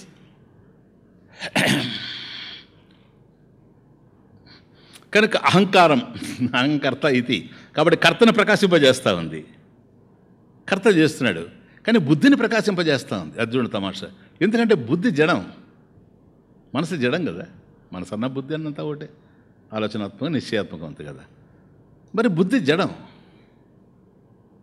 జడమైనటువంటి బుద్ధే కదా తెలుసుకుంటా ఉంది ఇప్పుడు ఇంద్రియాల ద్వారా విషయాల్ని. అవునా కదా? లేక సాక్షి తెలుసుకుంటుంది. సాక్షి తెలుసుకుంటే మళ్ళీ ప్రవర్తకం అయిపోతుంది. ప్రకాశత్వమే అది. బుద్ధే కదా తెలుసుకుంటా ఉంది. మరి బుద్ధి జడం, జడమైనటువంటి బుద్ధికి తెలుసుకునేటువంటి శక్తి ఎట్లా వస్తుంది? తెలుసుకోవడం జ్ఞానం, జ్ఞానం వెలుగు, వెలుగు దీపానికి సంబంధించింది. ఆ దీపం వెలుగుతూ ఉంటే మళ్ళీ దృగ్దృశ్య వివేకం సెకండ్ శ్లోక. ఎప్పుడైతే లోపల చిత్ చైతన్యం ఉందో అది బుద్ధిలో ప్రతిఫలించిందో కదా. తను జడమే అయినా తాను తెలుసుకునే శక్తి లేకపోయినా ఎప్పుడైతే అది ప్రకాశిస్తూ ఉందో దాని ప్రకాశంతో ఇది ప్రకాశిస్తూ ఉంది. ఇది దాన్ని ప్రకాశింపజేయలేదు. బుద్ధి సాక్షిని ప్రకాశింపజేయలేదు. యన్మనస న మనుతే ఏన ఆహోహో మనోమతం తదేవ బ్రహ్మత్వం విద్ధి. అది ప్రకాశిస్తూ ఉంటే ఇది. అది ఎక్కడుంది? అంతస్థేన. తమాషా చూడండి, లోపల ఉంది చైతన్యం, లోపల ఉండేదాన్ని లోపల ప్రకాశింపజేయాలి. అంతస్థేన చైతన్య జ్యోతిష అవభాసితస్య మనసః మనన సామర్థ్యం. కేన భాష్యం క్లియర్ ఆచార్యులు వారు. కాబట్టి లోపల అది చైతన్య జ్యోతి, లోపల అంతర్యంలో ఉండదు. అంతస్థేన అంతర్జ్యోతి, దాని ప్రకాశంతో ఇది ప్రకాశిస్తూ ఉంది. Very important. ఇప్పుడు మీకు ఇప్పుడే వచ్చేస్తున్నారు డౌట్ మీకు, స్వామీజీ లోపల సాక్షి చైతన్యం ఉంది కనుక అది ప్రకాశిస్తూ ఉంటే ఇది ప్రకాశిస్తూ ఉంది అన్నది చాలా క్లియర్గా అర్థమవుతుంది. విషయాలను కూడా ప్రకాశింపజేస్తూ ఉంది కదా, అది విషయాలు బాహ్యంలో ఉన్నాయి కదా, వస్తాను మళ్ళీ. అందువల్ల అంతర్బహిష్యతత్ సర్వం వ్యాప్యం. అర్థమవుతుంది. ఇప్పుడు బుద్ధి వరకు కనుక లోపల ఉన్నది నీ బుద్ధిని ప్రకాశింపజేస్తూ ఉంది. బుద్ధి జడము, అది తెలుసుకునే అవకాశం లేదు. ఈ ప్రకాశం చేత ప్రభావితమైనటువంటి బుద్ధి విషయాల్ని గ్రహిస్తూ ఉంది. శబ్దాలు మాత్రం అందుతున్నాయి చెవులకు, కానీ లోపల బుద్ధి దీన్ని గ్రహిస్తూ ఉంది. ఈ బుద్ధి గ్రహించడానికి ఈ చైతన్యమే ఆధారంగా ఉంది. ఇది అవభాసితస్య, ఎందుకంటే ఇది ప్రకాశిస్తూ ఉంది. ఇక్కడ దీపం కూడా అవభాసక దీప, ప్రకాశించే దీపం. సపోజ్ అది ఆరిపోయింది అనుకోండి, దీపం ఉపయోగం లేదు. ఇది ప్రకాశించే దీపం, నిత్య ప్రకాశం, నిరంతరం ప్రకాశంగా ఉండేటువంటి దీపం. ఈ దీపం వెలుగుతూ ఉంటే బుద్ధి వెలుగుతూ ఉంది. ఇప్పుడు ఒక్కసారి మీకు చూస్తే అర్థమవుతుంది. చెవి ఉంది, ఇప్పుడు చూడండి ప్లీజ్ బాగా వినండి. చెవికి శబ్దాలు అందాయి అన్నా కాదు, చెవి శబ్దాలని చెవి అందుకుంటూ ఉంది, అందుతూ ఉన్నాయి. చెవి తెలుసుకుంటూ ఉందా? లేదనుకున్నాం కదా. కాబట్టి తెలుసుకునే వాళ్ళు ఎవరో ఉండాలి వెనక. రూపాలు రంగులు కళ్ళకు అందుతున్నాయి. కళ్ళు తెలుసుకుంటున్నాయా? తెలుసుకో. ఒక్కోసారి ఎదురుగా వచ్చే వ్యక్తిని కూడా గుర్తుపట్టలేం మనసు కనుక ఎక్కడో ఉంటే. కాబట్టి కళ్ళు తెలుసుకునే అవకాశం లేదు. తెలుసుకోవడానికి కళ్ళకి అందుతూ ఉండినా కళ్ళకు అందినటువంటి రూపాలని రంగులు తెలుసుకోవడానికి మరొకరు ఉండాలి. ఆ ఉండేది ఎవరు? కర్త. శబ్దాలను తెలుసుకోవడానికి ఏ కర్త? ఇక్కడ కూడా అదే కర్త కదా. అతను రెండింటిని సమన్వయం చేసుకొని తెలుసుకుంటూ ఉన్నాడు కనుక నిన్న జరిగిపోయినాయి కూడా ఇప్పుడు చెప్తాడు. శబ్దం ఇంతకు ముందు జరిగింది, ఇప్పుడు ఆ శబ్దం లేదు, కానీ అతనికి ప్రత్యభిజ్ఞ ఉంది. మెమరీ ఉందా లేదా? ఎప్పుడు ఉంటుంది మెమరీ? ఎవడైతే చెబుతున్నాడో, అనుభవించినవాడు, చెప్పినవాడు ఒకడే అయినప్పుడే మెమరీ వస్తుంది, లేకపోతే వచ్చే అవకాశం లేదు. స్మృతి దీనిని బట్టి మనకు అర్థమవుతా ఉంది. వాడి యొక్క స్థాయి మారుతూ ఉండినా ఇక్కడ గ్రహిస్తున్నాడు చూసారా, ఈ విషయం మారడం లేదు. విషయం వాడి దగ్గరే ఉంది కాబట్టి ఇది మనసు. కానీ తదభావేపి పాయింట్, ఈ మనసు కూడా లేని స్థితి ఉంది కదా. లేకపోతే మనసే సాక్షి చైతన్యం అయిపోద్ది తెలుసుకుంటుంటే. కానీ మనసు లేని స్థితి ఉందా లేదా? చెప్పండి. ఏంటది ఆ మనసు లేనటువంటి స్థితి? సుషుప్తి. సుషుప్తిలో మనసు లేకపోయినా నువ్వు ఉన్నావా లేదా, ఏ విధంగా ఉన్నావు నువ్వు అని కనుక ఆలోచిస్తే, విషయాలు తెలిసినా అక్కడ నువ్వు ఉండబట్టే తెలుస్తున్నాయి. జ్ఞానం ప్రకాశం ఉండబట్టే విషయాలు తెలుస్తున్నాయి. ప్రకాశం లేకపోతే విషయాలు తెలిసే అవకాశం లేదు. ఇంద్రియాలు ప్రవర్తించినా అక్కడ ప్రకాశం ఉండబట్టే ప్రవర్తించడం జరుగుతూ ఉంది. అట్లాగే మనసు ఆలోచించిన చైతన్య జ్యోతిష అవభాసితస్య మనసః మన సామర్థ్యం, దీనివల్లనే మనసు ఆలోచించడం జరుగుతూ ఉంది. కాబట్టి 3 దశలో త్రిపుటిలో మనకు ఏ విధమైనటువంటి జ్ఞానం కలిగినా సరే అక్కడ ఇవి అందుకుంటూ ఉన్నాయే కానీ వీటికి తెలియడం లేదు. అలా ప్రకాశింపజేసేటువంటి స్థితి ఏదో ఉంది, అది ప్రకాశాత్మ. అది సాక్షి చైతన్యం, ప్రకాశాత్మ అంటే దాన్ని ప్రకాశింపచేసేది. ఈ మూడింటిని ప్రకాశింపజేసేటువంటి ప్రకాశాత్మ ఉంది. ప్రకాశస్వరూప ఆత్మ యస్య సహ ప్రకాశాత్మ. ప్రకాశస్వరూప యస్య, ఏదైతే సమస్తాన్ని ప్రకాశింపజేస్తూ ఉందో, ప్రకాశస్వరూప ఆత్మ యస్య సహ ప్రకాశాత్మ. కాబట్టి బుద్ధిని, ఇంద్రియాలని, విషయాలని అన్నిటినీ కూడాను ఏక యత్నైన ప్రకాశింపజేస్తూ పోతూ ఉంది. ఇదిగో ఈ విశ్వం ఉంది, నేను చూస్తూ ఉన్నాను, విశ్వం వెలుగులో ఉంది, లేకపోతే నేను చూడలేను. విశ్వం వెలుగులో ఉన్నా నేను కనుక గుడ్డివాడిని అయితే విశ్వం నాకు లేదు. కాబట్టి నా కంటిలో కూడా వెలుగుంది, ప్రకాశం. అండర్స్టాండ్? విశ్వం వెలుగులో ఉంది, విశ్వంలో వెలుగుంది. సరేనా? ఆ విశ్వంలో ఏ వెలుగైతే ఉందో అది నా కంటిలో ఉంది. నా కంటిలో వెలుగు ఉండడం వల్లనే రెటీనా వర్క్ చేస్తూ ఉంది, దాన్ని నేను తెలుసుకుంటూ ఉన్నాను. ఇప్పుడు ఒక్కసారి దృశ్యాలు లేవు, చీకటి పడిపోయింది, ప్రపంచంలో వెలుగు లేదు, ప్రపంచం తెలిసి రావడం లేదు. నా కంటిలో వెలుగు ఉండాలా కదా? ఎందుకని? వెలుగును చూసేటువంటిది, వెలుగు ఏదైతే నా కంటిలో ఉన్నదో చీకటిని కూడా చూస్తుంది. అది వెలుగు లేదనేది కూడా చూస్తుంది. కనుక వెలుగు ఉంటే వెలుగు ఉందని, వెలుగు లేకపోతే చీకటి ఉందని చూసేటువంటి వెలుగు నా కంటిలో ఉంది. కానీ నాకేం తెలియడం లేదు, ఎందుకంటే అవి వెలుగులో లేవు కనుక. కానీ ఇప్పుడు నాకేం తెలియడం లేదు. విశ్వం ఇంతకుముందు తెలిసినట్టుగా నేనున్నానా లేదా? నేనున్నాను. ఆ ఉన్నానని నాకు తెలుసా? తెలుసు. ప్రకాశిస్తున్నానా లేదా? దట్ ఈస్ ప్రకాశాత్మ. ఇవి ఉంటే నేనున్నా, ఇవి లేకపోయినా నేనున్నాననేది ప్రకాశాత్మ. కాబట్టి సుషుప్తిలో మనసు కూడా లేదు. మనసు లేకపోయినా మనసును ప్రకాశింపజేసింది ఏదో అది మనసు లేకపోయినా ఉంది కనుకనే మళ్ళీ ఉదయాన్నే మనసు ఎప్పుడైతే తగిలించుకుంటుందో మళ్ళీ దాన్ని ప్రకాశింపజేస్తూ ఉంది. కాబట్టి విశ్వం ఉంది, నేనున్నా.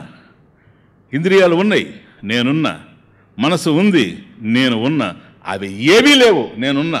దట్ ఈస్ సాక్షి చైతన్యం. తదభావేపి స్వయం ప్రకాశతే స్వయం దీప్యతే ఇది.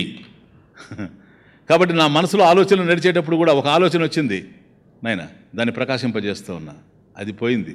మరొక ఆలోచన వచ్చింది, దానిని ప్రకాశింపజేస్తున్నా, మళ్ళీ పోయింది. కాబట్టి ఒక్కొక్క ఆలోచన మనసులో కదులుతూ ఉంటే ఆ మనసులో కదిలేటువంటి వృత్తుల్ని ప్రకాశింపజేసేది నేనే. ఎందుకని? వృత్తి జడమైన వృత్తిని ప్రకాశింపజేసేది నేనే కనుక వృత్తి ఉంటే నాకు సంకల్పం ఉంటే విషయాలు తెలుస్తున్నాయి. సంకల్పం లేకపోతే విషయాలు తెలియవు. విషయాలు తెలియకపోవచ్చు కానీ ప్రకాశం మాత్రం ఉంది. వృత్తులు ఉంటే నేనున్నాను, వృత్తులు లేకపోయినా కూడా తదభావేపి నేనున్నా. ఎలా ఉన్నాను? అంతర్జ్యోతి. అంతర్జ్యోతి, లోపల జ్యోతిస్వరూపంగా ప్రకాశ స్వరూపంగా ఉన్న ఈ అంతర్జ్యోతి ఏదో బహిర్జ్యోతి, అదే బాహ్యంలో కూడా ప్రకాశ స్వరూపంగా ఉంటుంది. ఇది మనం ఫర్దర్గా చూస్తాం. ఇది ఆత్మ. తెలిసింది ఇప్పుడు మీకు ఆత్మ ఏంటో. సర్వ ప్రకాశాలని ప్రకాశింపజేస్తూ తాను ప్రకాశైక స్వరూపంగా ఉండి, అవి ఉంటే తాను ఉండి, అవి తను ఉండడం వల్లనే ఉండి, అవి లేకపోయినా తాను ఉంటూ ఉంది. ఇది ప్రకాశాత్మ. ఈ ప్రకాశాత్మ నీవే, త్వమేవా కదా? దీన్ని ఏం చేయాలి ఇప్పుడు? ఏం చెప్తారో తెలుసా? నాయన ఆత్మను సాక్షాత్కరించుకో నాయన. అది ఆత్మ సాక్షాత్కారం. ఇలా ఆత్మ సాక్షాత్కారం. ఎస్. మరి సాక్షాత్ అంటే డైరెక్ట్గా ఇంకేమీ లేకుండా సాక్షాత్కరించుకోవడం. అది సాక్షాత్ అంటే అంతరం లేకుండా. అంతరం అంటే మధ్య ఉండే స్థలం లేకుండా సాక్షాత్ డైరెక్ట్ భగవద్ దర్శనం. నాయన ఆత్మదర్శనం చేసుకో నాయన. నాయన ఆత్మను సాక్షాత్కరించుకో నాయన.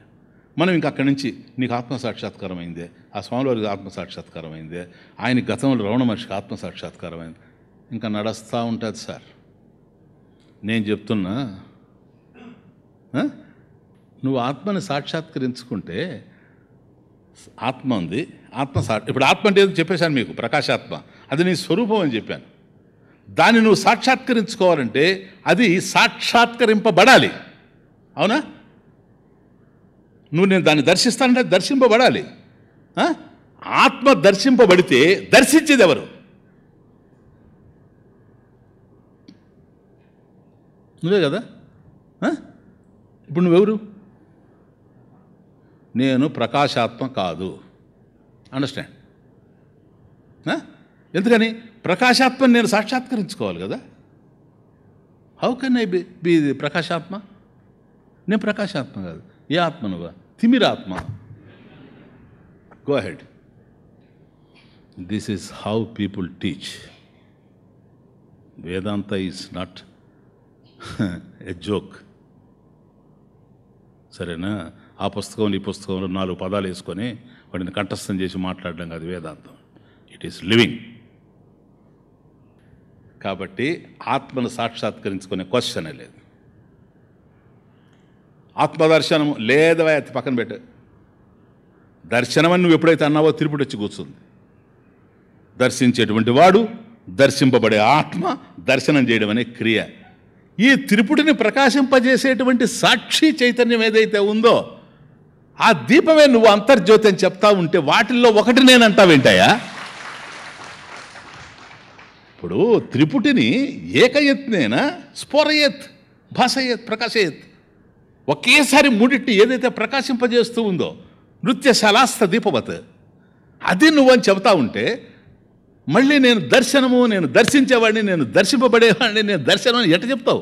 మూడిట్లో ఒకదానికి అంతవరకు కూర్చుకుపోతావు ఎందుకని? ఇంత విశాలమైనటువంటి వాడివి. కాబట్టి ఆత్మను సాక్షాత్కరించుకోవాలి, తప్పు. ఆత్మను దర్శించాలి, తప్పు. Swamiji, how to get realization, atma self realization? No sir, you have to recognize. Understand the point. You have to recognize. నువ్వు గుర్తించాలి. Recognition is realization. Recognition itself is realization. అన్నిటినీ ప్రకాశింపజేస్తూ ప్రకాశింపబడేవి ఏవీ లేనప్పుడు తదభావేపి ఏదైతే స్వయం ప్రకాశతే స్వయం దీప్యతే తదేవ ఆత్మ ప్రకాశాత్మ. దిస్ రికగ్నైజ్ చేయాలి బుద్ధి. అంతే. ఇది కదా, ఇదిగో ఇది కదా, అంతే. అదిగా నువ్వు ఉండిపోవడమే. దాన్ని దర్శించడము, సాక్షాత్కరించుకోవడము, ఈ పదాలు వాడడం వల్ల ఎక్కడికో సత్యానికి దూరంగా పరుగులు ఎత్తుకుంటూ పోతాము. అర్థమవుతుందా? ఇప్పుడు మేము ఎక్కడికో పోతాం, మళ్ళీ వాళ్ళు నేర్చుకుంటూ రావాల్సి వస్తుంది. కనుక వేదాంతం ప్లీజ్ సాంప్రదాయకంగా, ఇది మనకు సంప్రదాయంలో వచ్చారు అటువంటి గురువులు అందించిన మార్గంలో దాన్ని అర్థం చేసుకున్నప్పుడు చాలా సుసూక్ష్మమైన విషయం కనుక సులభగ్రాహ్యంగా ఉంటుంది. లేదా ముళ్ళు పడిపోతూ ఉంటాయి ఎక్కడికక్కడ. అవన్నీ తొలగించుకోవాలి. మళ్ళీ అదే భిద్యతే హృదయ గ్రంథి. ఆ సంశయాలన్నీ పోవాలి. మళ్ళీ సంశయాలు పోవాలంటే ఇంకొక మార్గమే లేదు. సురత్రియ బ్రహ్మనిష్ఠుడు అయినటువంటి గురువు దగ్గర కూర్చొని వినడం తప్ప మరొక మార్గం ఉండేందుకు అవకాశమే లేదు. అందుకని అందరూ హ్యాండిల్ చేయలేరు సంప్రదాయాన్ని, శాస్త్రాన్ని అందరూ హ్యాండిల్ చేయలేరు. హ్యాండిల్ చేయలేనప్పుడు ఇప్పుడు నాకు ఫ్లైట్ని తోలడం ఎట్లా దాన్ని చేయాలో తెలియదు, విమానాన్ని నడిపే శక్తి నాకు లేదు. మీరు ఎక్కండి, నేను నడుపుతాను విమానం అంటే ఏం చేయాలి చెప్పండి? ఏమో మీకు దీని వైపులో క్లారిటీ వచ్చి ఉంటుంది అనుకుంటున్నా. నువ్వు అదిగా ఉండడమే కానీ నీకన్నా అన్యంగా దాన్ని ఎప్పుడూ దర్శించడానికి అవకాశం లేనే లేదు సుమా, లేనే లేదు. అక్కడే అర్జునుడు అంతటి వాడికి కాలు జారింది అక్కడే. బాగా అర్థం చేసుకోండి. లేకపోతే విశ్వరూప సందర్శనంతో అయిపోలే భగవద్గీత. ఇంకెందుకు? మొత్తం చెప్పేశాడు కదా. చెప్పాల్సిందే. విజ్ఞాన యోగంలో ఫుల్గా అందిపోయింది, సృష్టి అంతా అందిపోయింది, దుఃఖం ఏంటో తెలిసిపోయింది, ఆత్మ ఏమిటో 2వ అధ్యాయం సాంఖ్యంలోనే తెలిసిపోయింది, భక్తి తెలిసిపోయింది, విభూతులు తెలిసిపోయినాయి. ఇంకేం కావాలని విశ్వరూప సందర్శనం కూడా జరిగిపోయింది. అంతటా ఉండేది భగవంతుడు ఒక్కడనేటువంటిది కూడా ఆయనకి ఆశ్చర్యకరంగా అర్థమైపోయింది. ఆ తరువాత ఎంత నడిచింది? 7 అధ్యాయాలు నడిచాయి. ఆయనకి తెలియకనా? ఎందుకో తెలుసా? జారిపోయినాడని తెలుసు. జారిపోయాడంది, వింటున్నాడు అంతే. ఎప్పుడైతే 11వ అధ్యాయంలో కృష్ణ ఈ రూపాన్ని చూస్తే నాకు భయంగా ఉంది, మళ్ళీ నీ సౌమ్య రూపాన్ని నాకు చూపెట్టని ఎప్పుడైతే అన్నాడో, భగవంతుని రూపాన్ని చూస్తే భయం కలుగుతుంది నీకు. భక్తి స్ఫురించాల్సింది పోనించి భయం కలిగింది అని అంటే ఎక్కడ భయం వస్తుంది తెలుసా? ద్వితీయ అద్వై భయం భవతి. 2వ వస్తువు ఉంటే భయం. అగైన్ స్టార్ట్ చేసి భక్తి వైరాగ్యాల్ని కొద్దిగా 12వ అధ్యాయంలో అందించేసి సడన్గా ఫ్లై అయ్యాడు అక్కడి నుంచి. అదే జ్ఞానయోగం, క్షేత్రజ్ఞ విభాగం. అద్భుతంగా అక్కడి నుంచి ఎంత వచ్చిందో చూడండి తమాషా. కనుక ఇప్పుడు అదే భస్మాసురుడు ఉన్నాడు, వాడు శివుడి కోసం తపస్సు చేశాడు, వాడు కర్మ చూడండి. శివుడు దర్శనమిచ్చి నీకేం కావాలంటే నా చేయి తీసుకెళ్ళి నీ తల మీద పెడతాననేవాడు. ఆయన దొరకల, ఇంకెవరు దొరకల వాడికి. చూసారా వాడికి ఏముందో చూసారా, ఎంత నికృష్టమైన వాడు అర్థం చేసుకోండి వాడు. మరి వాడు తపస్సు కూడా చేశాడు, అష్టదరిద్రుడు. నోరు తెలిస్తే వేదాంతం మారుతాడు చెవులు లేనివాడి దగ్గర కదా. ఎంత కష్టపడి వాడు తపస్సు చేశాడు అంటే శివుడు ప్రత్యక్షమైన తర్వాత శివుడి మీద నమ్మకం లేదు వాడికి, అంతేనా? ఏం తపస్సు అండి వాడు కాదు. శివుడు ప్రత్యక్షమైతే నీకేం కావాలంటే వాడు ఏం కోరుకోవాలి, వాడు మోక్షమే భూయాతీతి ఇచ్చా కదా, నాకు మోక్షం ఏమైనా అడగాలి వాడు. అడుగుంటే పోనీ లేదు ఇంకేదైనా కావాలి అడిగాడు, అట్లా కూడా కాదు కదా వాడు. నేను ఎవరి మీద చేయి పెడితే వాళ్ళు పోవాలని కోరుకోవడం, వీడికి ఏం ఉపయోగం వాళ్ళు పోతే? వీడికి ఏమైనా ఉపయోగమా? ఎటువంటి కోరిక కోరాడు చూడండి. సరే ఇచ్చాను పోరా అన్న తరువాత అసలు కోరికే దౌర్భాగ్యం, ఇంకా అటువంటి అంతకన్నా మించిన ఆలోచన వాడికి రాదు, నికృష్టమైన వాడు కనుక. ఇచ్చాను పోన్న తర్వాత ఆయన ఇచ్చానని చెప్తే ఇచ్చాడో లేడు, వాడికి అప్పులోళ్ళ కనపడతా ఉన్నాడు శివుడు. నేనేం చేసేది వాడితో? అందుకని ఒకసారి ట్రై చేస్తానంటాడు. నాకు విచిత్రంగా ఉంది వాడి క్యారెక్టర్. ఇప్పుడు ఆ అరణ్యంలో ఒకవేళ వాడి నికృష్ట స్థాయికి దిగుతాను, ఏం చేస్తాం కర్మ ఉపన్యాసం కనుక. వాడి నికృష్ట స్థాయికి కూడా దిగి, ఎందుకంటే ఆ దరిద్రుని కూడా ఉద్ధరించాలి కనుక ఉంటే వాడి స్థాయికి దిగి ఒక మాట మాట్లాడతాను. ఒరే ఒకవేళ నువ్వు తేలిపేట స్వామి కొద్దిసేపు 2 నిమిషాలు ఉండండి. ఏమో నేను వాడి మైండ్లో దూరి ఒకవేళ నేనే వాడైతే if I were that fellow అని ఆలోచిస్తున్నా. ఒకవేళ నేనే కనుక వాడైతే ఏమంటానంటే కర్మ అది కాకూడదు కానీ ఊరికే అనుకోండి, లేకపోయినా పర్వాలేదు వేరే. స్వామి మీరు అట్లాగే ఉండండి, అదిగో ఆడ కోడి ఉంది, ఆడ కుక్క ఉంది, దాని మీద పెడతా చెయ్యి, అది పోయిన తర్వాత మీరు వెళుతురు కానీ చెప్పచ్చు కదా. నీ మీదనే పెడతాను వాడు. అది చూసారా, అది విషయం. అందుకని దీన్ని కూడా దృష్టిలో పెట్టుకొని ఆయన వాడికి ఎందుకో తెలుసో ద్వితీయద్వై భయం భవతి. అందుకని వీడిది ఎట్లా పోవాలా? దైవాసుర సంపత్తి విభాగం చెప్తే కానీ వీడిపోడు. అర్జునుడికి ఏదైతే దారి తప్పిందో మళ్ళీ అర్జునుడిని దారిలోకి తేవాలంటే 13వ అధ్యాయం రావాలి, క్షేత్ర విభాగం. అది పురుషోత్తమ ప్రాప్తి వరకు వెళ్ళాలి. వీడు బాగుపడాలంటే దైవాసుర సంపత్తి విభాగ యోగం కావాలి. చూచారా, అసురు లక్షణం అది, వాడికి అసురు లక్షణం అది. అసురుడు రాక్షసుడు వాడు, సరేనా? దెయ్యాలు వేదాలు వల్లిస్తారంటారు చూడండి, అది. అందుకని వాడికి తెలియజేయాల్సి వచ్చింది, భక్తిని తెలియజేయాల్సి వచ్చింది, ఇవన్నీ తెలియజేయాల్సినటువంటి అవసరం ఏర్పడింది కనుక అలా తీసుకోవాలి. కాబట్టి ఏదైతే ప్రకాశాత్మ అని నువ్వు అర్థం చేసుకుంటున్నావో, తిరుపతిని ప్రకాశింపజేస్తూ ఉందో, నువ్వు ప్రత్యేకంగా నాయన తెలుసుకోవడానికి లేవు.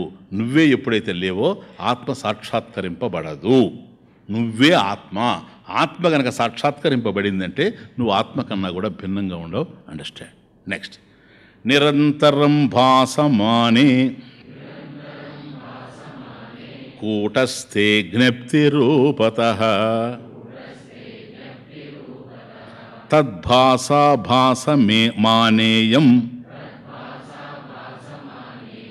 బుద్ధిర్నృత్యత్యనేకధా.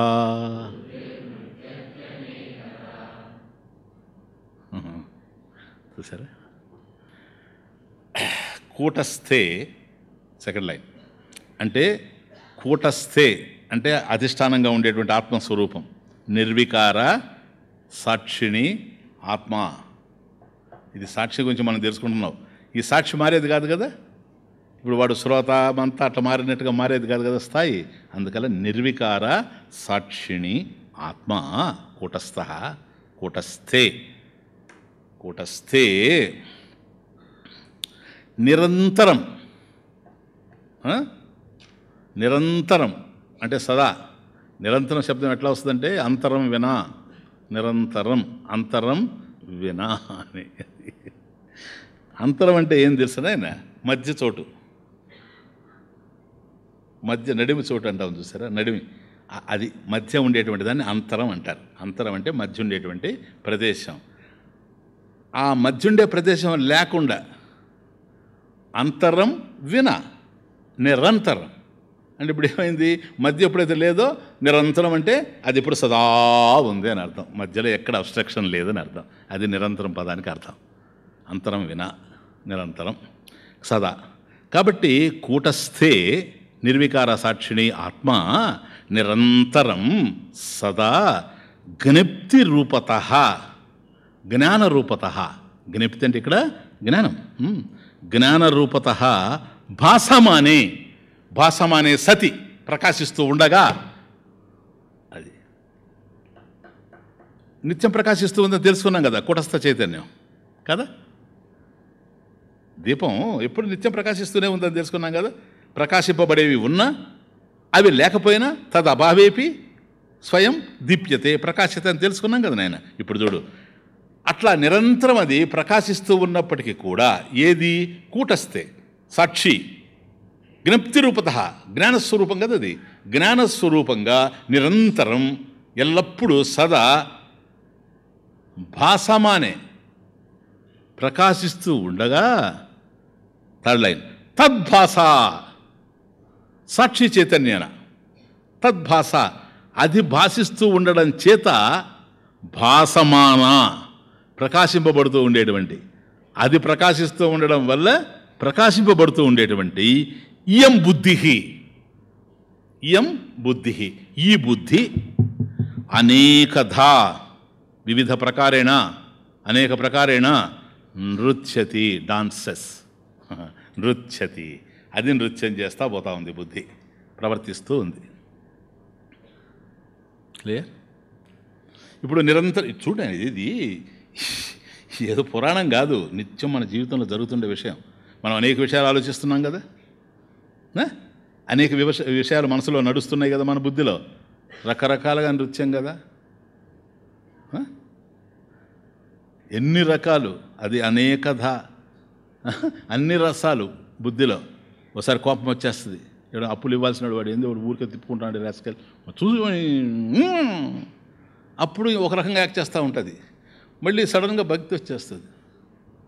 భక్తి రాగానే ఓం నమో భగవతే వాసుదేవ అమ్మా, ఇది ఒక రకమైన డ్యాన్సు.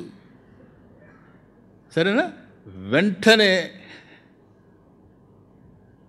నైమిషారణ్యంలో గుమగన్నదనుకో,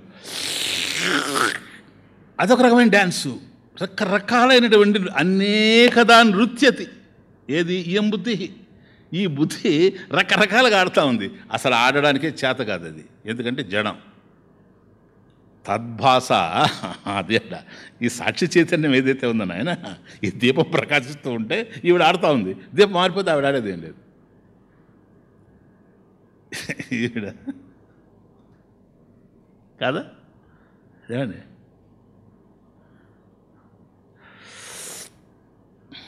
కృష్ణం కల్లయ్య సఖీ సుందరం తప్పని పోయిందని లైటు.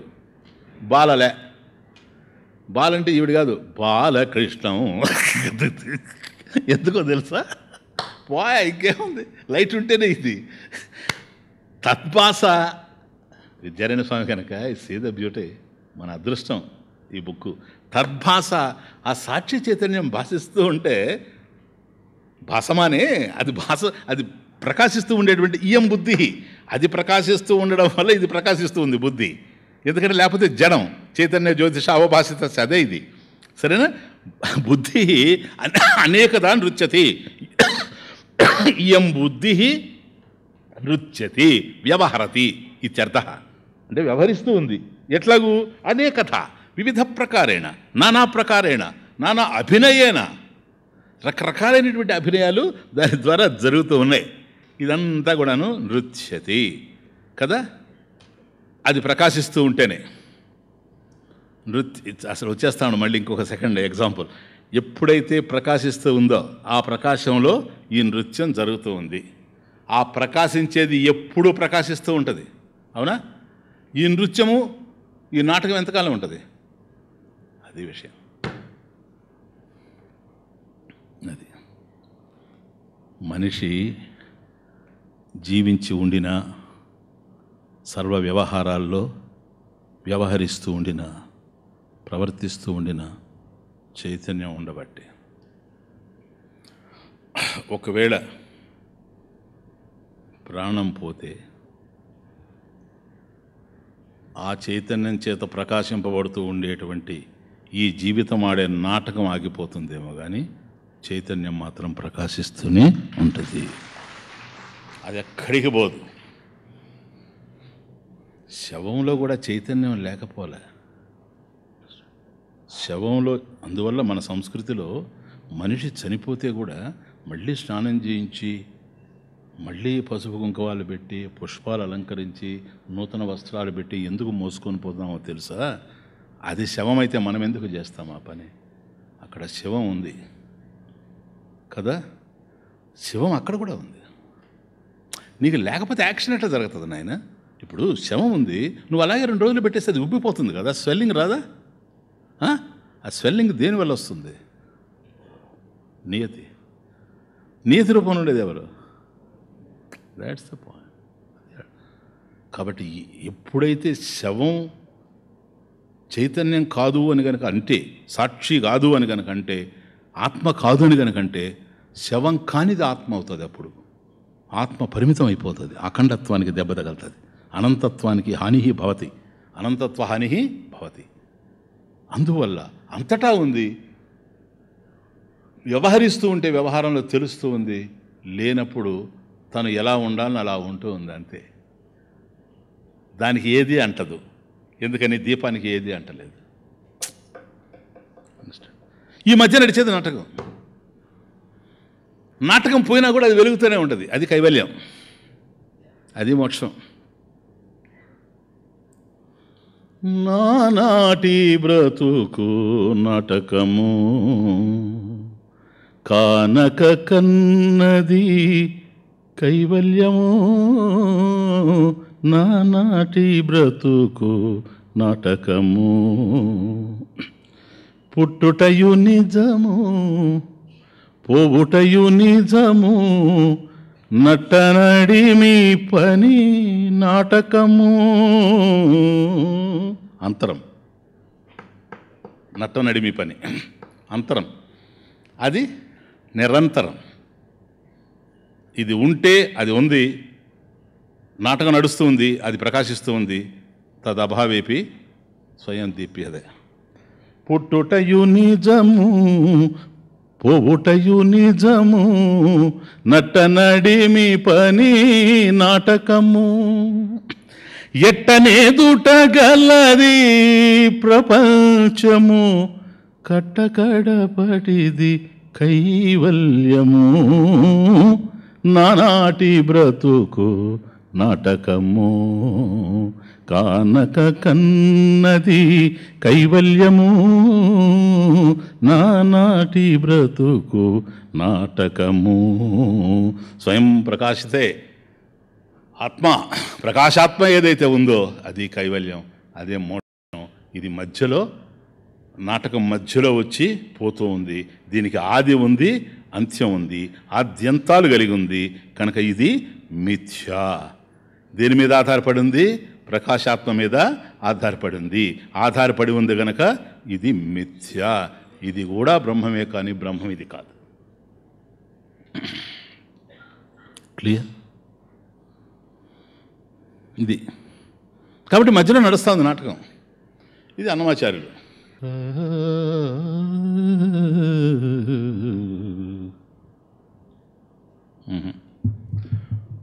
ఊగే చెట్లను ఊపే గాలులు కంటికి కనబడవు, జీవుల నడిపే కర్మఫలాలు మనసుకు వినపడవు.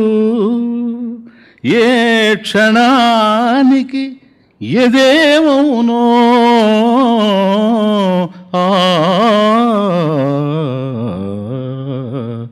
ఏ క్షణానికి ఏదేమవునో ఎవరు ఎరుగరు. నాటకమెంత కాలము నడిచిన తెరపడుట క్షణము. This is okay. ఎందుకనంటే ఎంతకాలమైన నాటకమే కనుక క్షణం అది, క్షణభంగురం అనడానికి కూడా కారణం అదే. ఏ క్షణంలో ఎట్లుంటుందో తెలియదు. కానీ కైవల్యం మాత్రం సాక్షి చైతన్యం చివరికి మిగిలేది అదే. ఇది మధ్యలో నాటకంలాగా నడిచిపోతూ ఉంది. నాటకం ఉంది, సీనవ్ నాటకం నడుస్తూ ఉంది, దీపం ఉంది. నాటకం లేదు, దీపం ఉంది. జీవితం ఉంది, సాక్షి చైతన్యం ఉంది.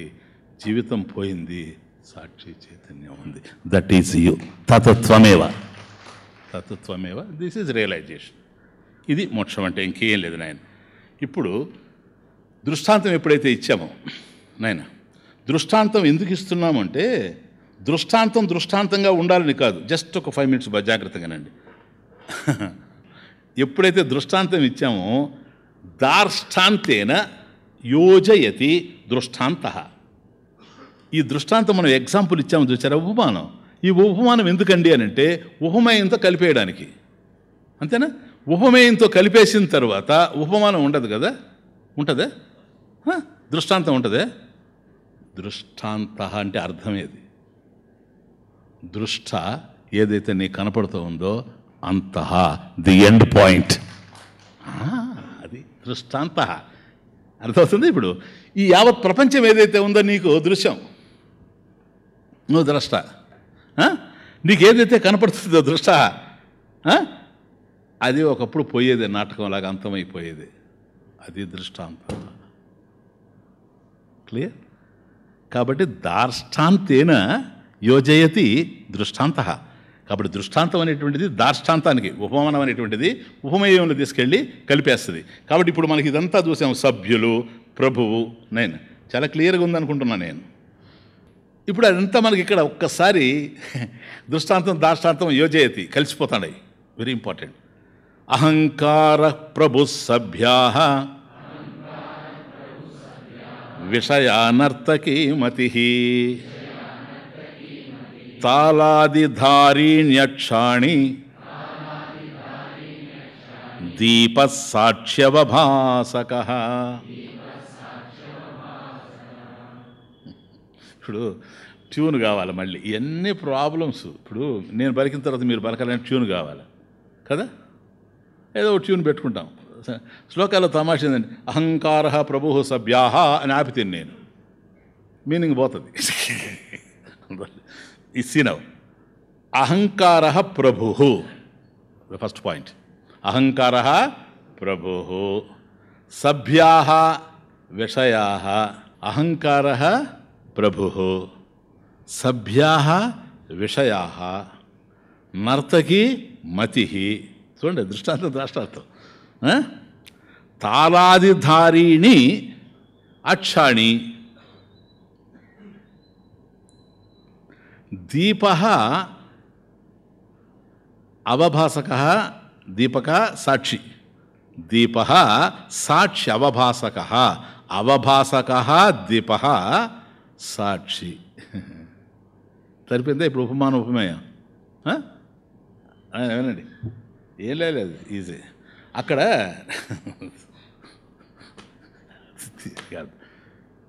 ఇప్పుడు అనుభూతి అనేది కష్టమే కానీ అర్థం చేసుకోవడానికి ఏం కష్టం లేదు. ఎందుకంటే చెప్పేవాడికి అర్థమైతే వినేవాడికి అర్థమైపోద్ది. ఇప్పుడు రంగస్థలం కదా, నేను అమ్మాయి నృత్యం చేస్తూ ఉంది, డాన్సర్, అవునా? సో తమాషా చూడండి, దృష్టాంతం పోతున్నా. నృత్యం చేస్తుంది, దీపం వెలుగుతుంది. అది ఇప్పుడు మనకి ఇంపార్టెంట్, దీపమే వెలుగే. ఈ అమ్మాయి డాన్స్ చేస్తూ ఉంది. ఈ అమ్మాయి డాన్స్ చేస్తుంటే పక్కన వాయిద్యాలు వాయిస్తున్నారు కదా, లేదా? కృష్ణ ఈ నృత్యం చేస్తుంది. వాళ్ళు వాయిద్యాలు, సహకార వాయిద్యాలు, సహకారిణ వాళ్ళు అక్కడ ఉండారు. అవి ఎన్నెన్నా ఉండొచ్చు. ఒక వయలిన్ ఉంటుంది, ఒక వీణ ఉంటుంది, సరేనా, తబలా ఉంటుంది, మృదంగం ఉంటుంది, తర్వాత తాళం ఉంటుంది, వీళ్ళందరూ ఉంటారు. అది తాళాది ధారిణి, అది ధారిణి. ఇప్పుడు దీన్ని పోలుస్తూ ఉన్నాడు. మన దేహంలో ఏముంది చెప్పండి? ఇప్పుడు ఇదిగో బయట విషయాలు ఉన్నాయి, ఓకే? ఇంద్రియాలు వాటిని తెలుసుకుంటూ ఉన్నాయి, తెలుసుకోవడం అందుకుంటున్నాయి. అందుకున్న విషయాల్ని బుద్ధి తెలుసుకుంటూ ఉంది. బుద్ధిని చైతన్యం ప్రకాశింపజేస్తూ ఉంది. అది ప్రకాశిస్తూ ప్రకాశింపజేస్తూ ఉంది, ఇది ప్రకాశిస్తూ ఉంది. ఇది ప్రకాశిస్తాం వల్ల తెలుస్తూ ఉన్నాయి. ఇంతే కదా. ఇప్పుడు అక్కడ అదే కదా. ఇప్పుడు చూడండి, ఎవరెవరంటే అహంకార ప్రభు, అది కర్త. ఇక్కడ ప్రభు ఉన్నాడు కదా, నిర్దేశించిన వాడు, నాటకం జరగడానికి మూల పురుషుడు ప్రభు కూర్చున్నాడు కదా, వాడు ఎవడంటే అహంకార, అహంకర్త ఇది అహంకార, కర్త. ఈ కర్త శ్రోత కావచ్చు, ఓసారి ద్రష్ట కావచ్చు, ఓసారి మంత కావచ్చు. అదే నేను చెప్పింది ఇంతకుముందు. వాడి స్టేటస్ మారుతూ ఉండొచ్చు, బట్ కర్త ఉన్నాడు. ఆ కర్త ఎవరంటే ఈ ప్రభువే ఇక్కడ కర్త. తర్వాత బయట విషయాలు ఉన్నాయి కదా, ఆ విషయాలను కదా ఇంద్రియాలు చేరుస్తున్నాయి మనసుకి. ఆ బయట ఉండేటువంటి విషయాలు ఏవైతే ఉన్నాయో సభ్యాహ ప్రేక్షకులు, విషయాహ విషయాలు ప్రేక్షకులు. ఇప్పుడు అర్థమైందండి, విషయాలు వచ్చేసాయి, ప్రభు వచ్చేసాడు. అంటే ప్రభు వచ్చేసాడు, సభ్యులు కూడా వచ్చేసారు. ప్రభువు సభ్యులు వచ్చారు నాయన, కర్త విషయాలు వచ్చాయి, ప్రేక్షకులు. ఇప్పుడు విషయాలంటే ప్రేక్షకులు వచ్చేసాయి. ఇంకెవరు రావాలంటే ఆ డాన్స్ చేసే అమ్మాయి రావాలి, నర్తకి మతి. కాబట్టి ఆ డాన్సర్ ఎవరంటే మన మనసే, మన బుద్ధి. ధియం అన్నాం కదా ఇంతకుముందు, అదే మన బుద్ధి నర్తకి. ఇప్పుడు మధ్యలో ఎవరు మిస్ అయిపోయారు చెప్పండి? ఆ బయటేమో విషయాలు ఉన్నాయి నాయన, తెలుసుకునేవాడేమో లోపల ఉన్నాడు. వీడికి డైరెక్ట్ కనెక్షన్ లేదు. వీడు ప్రకాశిస్తూ ఉన్నాడు, తెలుసుకుంటాడు, ఎందుకంటే సాక్షి చైతన్యం ప్రకాశిస్తూ ఉంది. మరి బాహ్య విషయాలను వీడు తెలుసుకోవాలంటే వీడి కనెక్షన్ ఏంటి? ఇంద్రియాలు కదా. సహకారిణ తాళాదిధారిణి అక్షాణి, అక్షాణి ఇంద్రియాణి, అది అక్షాణి ఇంద్రియాణి. ఈ ఇంద్రియాలు ఏవైతే ఉంటాయో ఇవి సహకార వాయిద్యాలు. ఎక్కువ శబ్దం ఉండింది అనుకుంటా చెవి, అది తబలా. అర్థం అంటుండదు అనుకోండి, ముక్కు చేదుతూ, అది వైలిన్. అర్థమవుతుంది. అట్లా సహకార వాయిద్యాలు ఎట్లాగైతే అవసరమో ఆ విషయాలు బుద్ధికి అందాలి అంటే సహకార వాయిద్యాలు కావాలి. అవే అక్షాణి. అక్షాణి అంటే ఇంద్రియాణి. అవేంటి?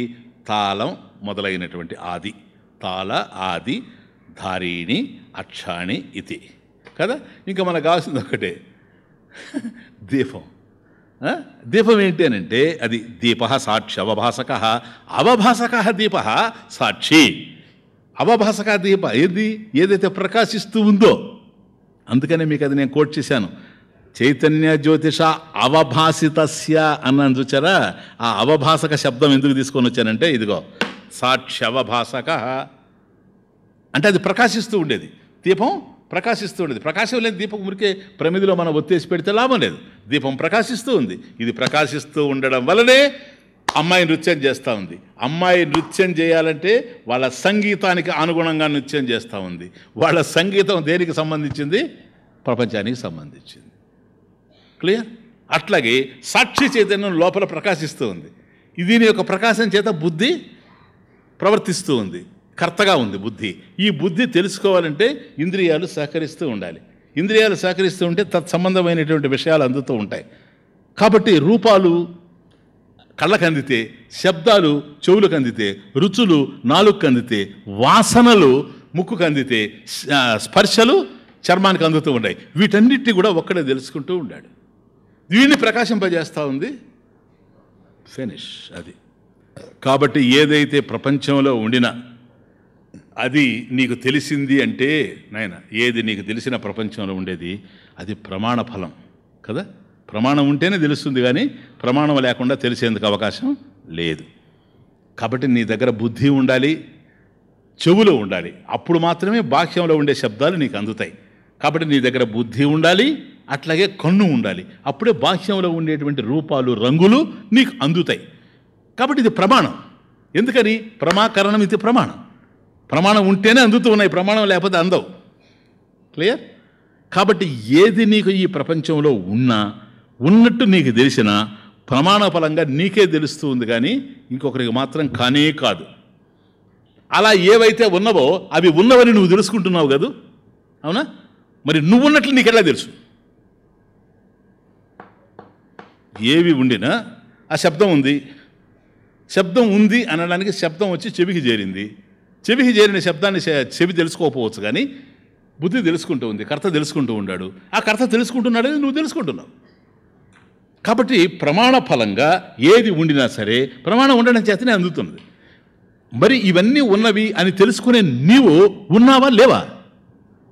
ఉన్నావు కదా, నీకు ఎట్లా తెలుస్తుంది అది? చెప్పండి.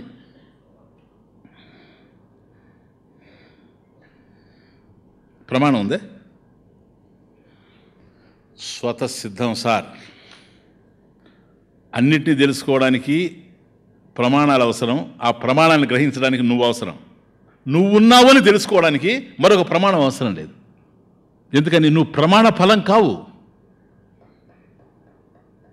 ప్రమాణ ఫలం కాదు. నువ్వు ఒక ప్రమాణం ఉంటే తెలిసేవాడే కాదు, స్వతసిద్ధంగా ఉన్నావు. స్వతహా ప్రమాణం అంతే, నీకున్నట్టుగా నీకే తెలుసు. అటువంటిది ఇంకోటి లేదు. మళ్ళీ you are the only one who is the self evident and self existent and everything else is evident to the self. నీకన్నీ తెలుస్తున్నాయి, కానీ నిన్ను తెలుసుకోవడానికి మరొకటి మాత్రం లేదు. దేర్ఫోర్ స్వతసిద్ధాత్మ. అలా ప్రకాశం ఏంటి? స్వప్రకాశాత్మ. అదే ఇంతకుముందు చూసింది మన ప్రకాశాత్మ. నీకన్నా భిన్నంగా అన్నీ నీకు తెలుస్తున్నాయి, నిన్ను తెలుసుకోవడానికి నువ్వు ప్రత్యేకంగా లేనే లేవు సార్. కాబట్టి సాక్షి అవభాసక తమటటువంటి ఏ సాక్షి దీపమైతే ప్రకాశిస్తూ ఉంటే చైతన్యం సమస్తం ప్రకాశిస్తూ ఉందో అలాంటి సాక్షి చైతన్యం ఇంకొకటి లేదు. క్లియర్? నాలో ఏదైతే ప్రకాశాత్మగా తెలుస్తూ ఉందో, దీన్ని తెలుసుకోవడానికి ఇంకోటి అవసరం లేదు, స్వతసిద్ధంగా ఉందో,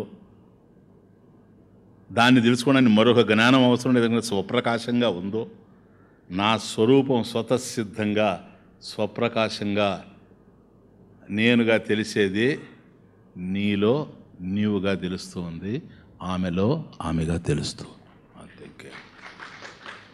ఇది ఏకమే కానీ అనేకం కాదు. అన్ని కుండల్లో ఒకే ఆకాశం ఉన్నట్టుగా అందరిలో తెలిసేటువంటిది అనంతమైన ఆకాశం అన్ని కుండల్లో ఎట్లాగైతే ఉందో, కొండకు ఒకవేళ ఆవరణ ఉంటే కూడాను ఆకాశానికి పరిచ్ఛేదం లేదు, అంతటా ఉంది. కొండ పగిలినా కూడా ఆకాశం ఆకాశంగానే ఉంది. కనుక అంతటా ఒకే స్వరూపం ఉంది. ఇది నీకు అర్థమైంది అనుకో, ఇది నిర్దోషం హి సమం బ్రహ్మ. ఇంకా దోషమే లేదు అక్కడ. నాయన అండర్స్టాండ్. ఈర్షాసూయలు అంటారు చూచారా, ఇది లోతు. అంటే సాధన పరంగా ఇలా చేస్తే నీకు ఈర్ష పోతుంది, ఇలా చేస్తే నీకు రాగం పోతుంది, ఇలా చేస్తే ద్వేషం పోతుంది అని సాధన పరంగా మనం చెప్పచ్చు. కానీ అసలు వాస్తవం చెప్పాలంటే అవన్నీ ఎగిరిపోవాలంటే ఆత్మజ్ఞానం కలిగితేనే ఎగురుతాయి. ఇప్పుడు ఉదాహరణకి ఈ స్థాయికి వచ్చేసాడు అనుకోండి, ప్రకాశాత్మ తాడే అని. ఇప్పుడు ఎవరి మీద జలసి? పోలికేదే రెండోదే. అదే నేను చెప్పేది, there is no comparison please. ఇటువంటి సాక్షి దీపం ఏదైతే ఉందో, సాక్షి చైతన్యం, ఇటువంటిది కనుక మరొకటి ఉంటే కంపారిజన్ సార్. నువ్వు పోతూ ఉన్నావు, నడిచి కాస్త అలిసిపోయావు, ఒక చెట్టు కింద కూర్చున్నావు, కొంతసేపు కొద్ది గాలి గేలి వేచింది, హాయిగా ఉన్నావు, చూసావు చెట్టుని, దాని గురించి ఆలోచిస్తూ ఉన్నావు, మనసుంది కనుక. చెట్టులో నీకు చాలా కనిపిస్తాయి, తరువు కూడా గురువు అయిపోద్ది. ఎందుకనంటే నేను మధ్యలో నడుస్తూ ఉంటే బాధగా ఉండింది, గొడుగు ఇవ్వలేదని మా ఆవిడని తిట్టుకున్నాను, మనసులో చెప్పులు ఆడబెట్టలేదని పిల్లవాడిని తిట్టుకున్నాను, ఇది చేశాను అది చేశాను ఇది. కానీ నీకు ఆ బాధలేమీ లేవు, ఎందుకంటే నీ మీద ఎంత వర్షం పట్టినా నువ్వు చలించవు, ఎంతగా సూర్యుడు నిన్ను మండింపజేసినా మేము వచ్చి కనుక ఆకును పట్టుకున్నా పువ్వును పట్టుకున్నా చల్లగానే ఉంటుంది. ఇదేం కర్మం, మంచి ఎండలో కూడా చెట్టు దగ్గర పోయి మొక్క దగ్గర పోయి మనం పట్టుకుంటే చల్లగా ఉంటాయి. కాబట్టి శీతోష్ణాలు నీ మీద ఏమాత్రం ప్రభావం చూపడం లేదు. మాకు గనక గాలి లేకపోతే అల్లాడిపోతాం, ఏదో ఫ్యాన్ పెట్టుకుంటాం, అది కూడా లేకపోతే బిసన కర్రనా తీసుకుంటాం, ఏది లేకపోతే గుడ్డన్న వేసుకొని ఇచ్చి అంటుంటాం. నీకు అవసరమే లేదు, ఫ్యానే అవసరం లేదు, హాయిగా ఉంటావు. సరేనా? పైగా ఎంత ప్రశాంతంగా ఉంటావో నువ్వు.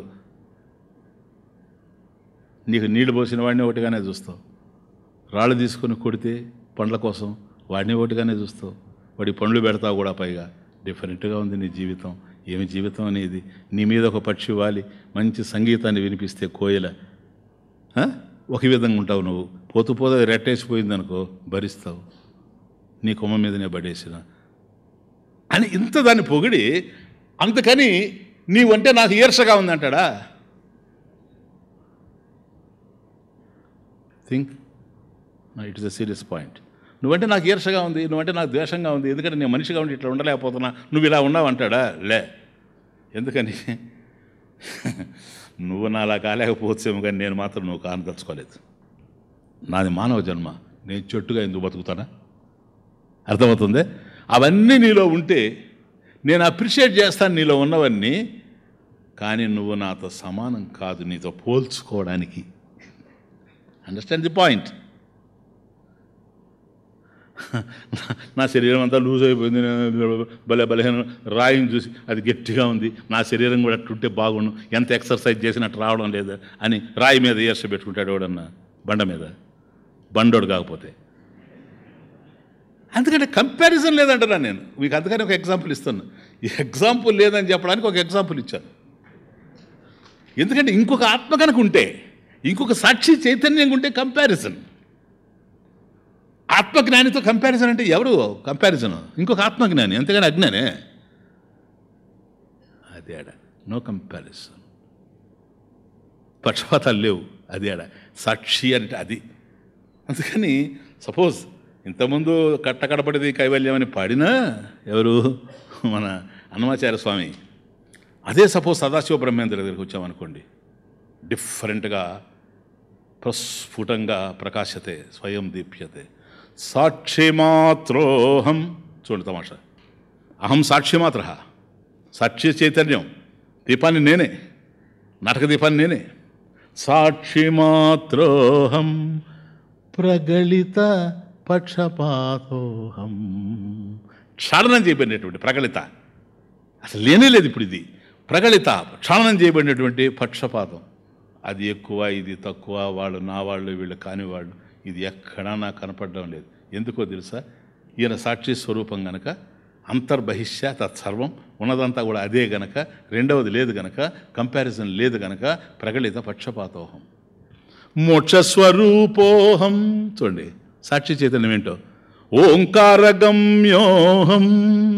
నువ్వు 15 రోజులు నిజాం కాలేజీలో కూర్చొని ఆ అంటే ఇది, ఊ అంటే ఇది, మా అంటే ఇదని 15 రోజులు మార్నింగ్ క్లాసెస్లో మాండూక్యోపనిషత్తు సారం అంతా ఏదైతే మీరు చూచారో ఆ సారం నేనే. ఆయన చెప్పిందంతా నన్ను గురించి చెప్పు. మోక్షస్వరూపోహం ఓంకారగమ్యోహం నిత్యోహం సూక్ష్మోహం. సూక్ష్మోహం, సూక్ష్మ అంతటా వ్యాపించేటటువంటి. అనఘోహం, అగమంటే పాపం, పాపరహితుణ్ణి. నిర్దోషం హి సమం బ్రహ్మ. చూచారా? పాపరహితం, ఏ పాపం తెలియనటువంటి వాడిని. ఎందుకు పాపం రెండోది ఉంటే కదా నేనే ఉండేది. సూక్ష్మోహం అనఘోహం. నేను ఏమని డిస్క్రైబ్ చేయాలి? అద్భుతాత్మాహం, ఆల్ వండర్.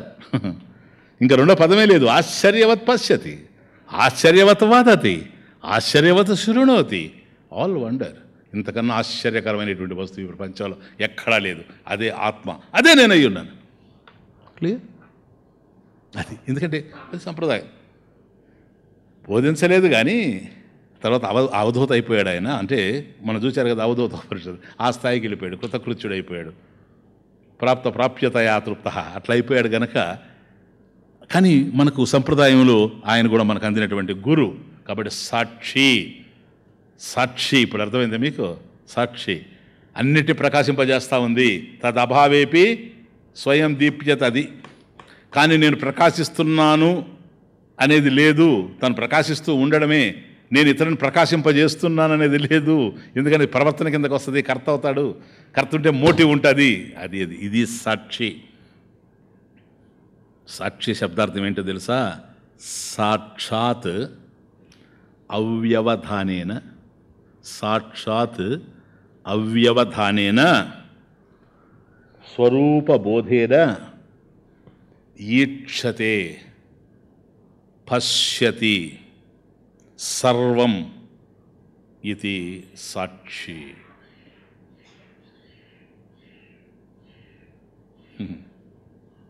సాక్షి సాక్షాత్ అవ్యవధానేన. నేను వ్యవధానము అని అంటే మరుగు అని అర్థం.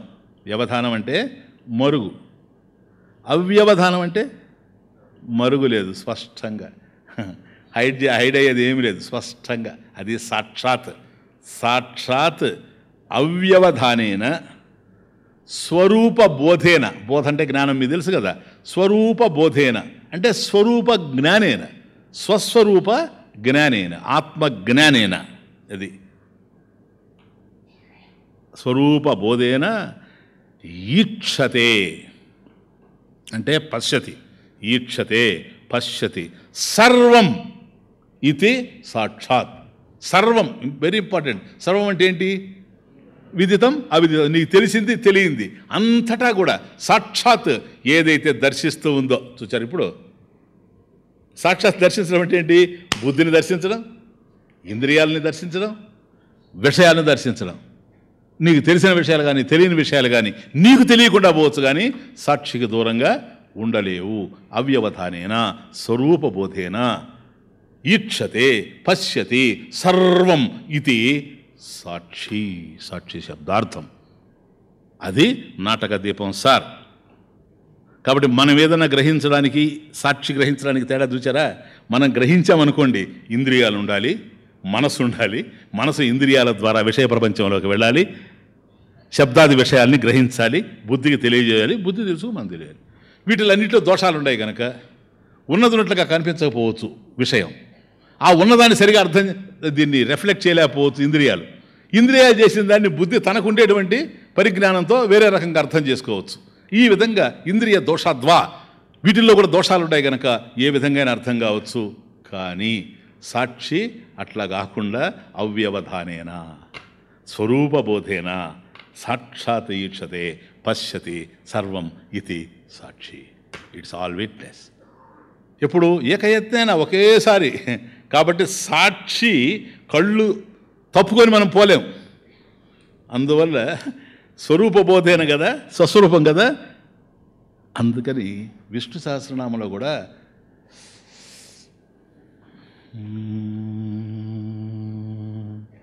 దీప్తమూర్తి దీప్తమూర్తి అర్థమవుతుంది. అంటే ప్రకాశింపజేసేటువంటిది ఏదో స్వప్రకాశం, అదే స్వరూపంగా కలిగిన వాడు, మూర్తిగా కలిగినటువంటి వాడు అని అది కూడా అర్థం. విశ్వమూర్తిర్మహామూర్తిర్ దీప్తమూర్తిరమూర్తిమాన్. అది విశ్వమూర్తి. ఈ విశ్వమంతా ఆయన రూపమే. ఎందుకని ఆయనకన్నా అన్యంగా రెండోది లేదు. మహామూర్తి అఖండం, దీప్తమూర్తి అన్ని చోట్ల అన్నింటినీ ప్రకాశింపజేసేవాడు, అమూర్తిమాన్ వాస్తవానికి ఏ రూపం లేనటువంటి వాడు. అది విష్ణు సహస్రనామం. ఎస్ దీప్తమాన్. ఆ దీపం అనేటప్పుడు వస్తుంది ఇలా విశ్వమూర్తిర్మహామూర్తిర్ దీప్తమూర్తిరమూర్తిమాన్. అది మళ్ళీ అనేక మూర్తి వెంటనే అమూర్తి. ఎగ్జాక్ట్లీ. ప్లీజ్. ఇది సాక్షి చైతన్యం. ఇక్కడికి నాటక దీపాన్ని చేశాడు. ఇప్పుడు అంతటా ప్రకాశింపజేస్తూ ఉంది కదా. ఒక మాట చెప్పి వదిలేస్తున్నా నేను, ఇదండి ఆలోచించుకున్నాడు తర్వాత శ్లోకాలు చదివి. అంతా ప్రకాశింపజేస్తూ ఉంది కదా. కానీ బుద్ధి దగ్గరకు వచ్చేటప్పటికి మనం ఏమన్నాము? అంతస్తేన చైతన్య జ్యోతిష అవభాషితస్య మనసహ మరణ సామర్థ్యం లోపల ఉంది అని అన్నాం కదా. మరి లోపల ఉండేది లోపల దాన్ని ప్రకాశింపజేయాలి. కానీ బాహ్యంలో కూడా ప్రకాశింపజేస్తూ ఉంది కదా. ఒకవేళ బాహ్యంలో కనుక వస్తువులను ప్రకాశింపజేయకపోతే విషయాన్ ఇంకా ఇంద్రియాలు గ్రహించడానికి విషయాలు లేవు. ఇంద్రియాలు గ్రహించడానికి విషయాలు కనుక లేకపోతే ఇంద్రియాలు గ్రహించిన విషయాన్ని తెలుసుకోవడానికి బుద్ధి వేస్ట్. కాబట్టి అక్కడ ప్రకాశింపజేయాలి. మరి లోపల ఉండేది బయట ఎట్లా ప్రకాశింపజేస్తూ ఉంది? లోపల ఉండేటువంటి బుద్ధి బయట ఉండే వాటిని గ్రాస్ప్ చేయలేకపోతుంది కదా. మరి ఈ ప్రకాశం బయట ఉండే వాటిని కూడా ఒకేసారి ఎట్లా ప్రకాశింపజేస్తూ ఉంది? ఇన్సైడ్ ప్రకాశింపజేస్తూ ఉంది, అవుట్ సైడ్ ప్రకాశింపజేస్తుంది. కథం ఎట్లా సాధ్యం ఇది? స్వస్థాన సంస్థితో దీప సర్వతః భాసయేత్ యథా స్థిరస్థాయి తథా సాక్షి బహిరంతః ప్రకాశయేత్. అంతః బహిః ప్రకాశయేత్. లోపల ప్రకాశింపజేస్తుంది, బాహ్యంలో కూడా ప్రకాశింపజేస్తుంది. That we will see in the next class. Please.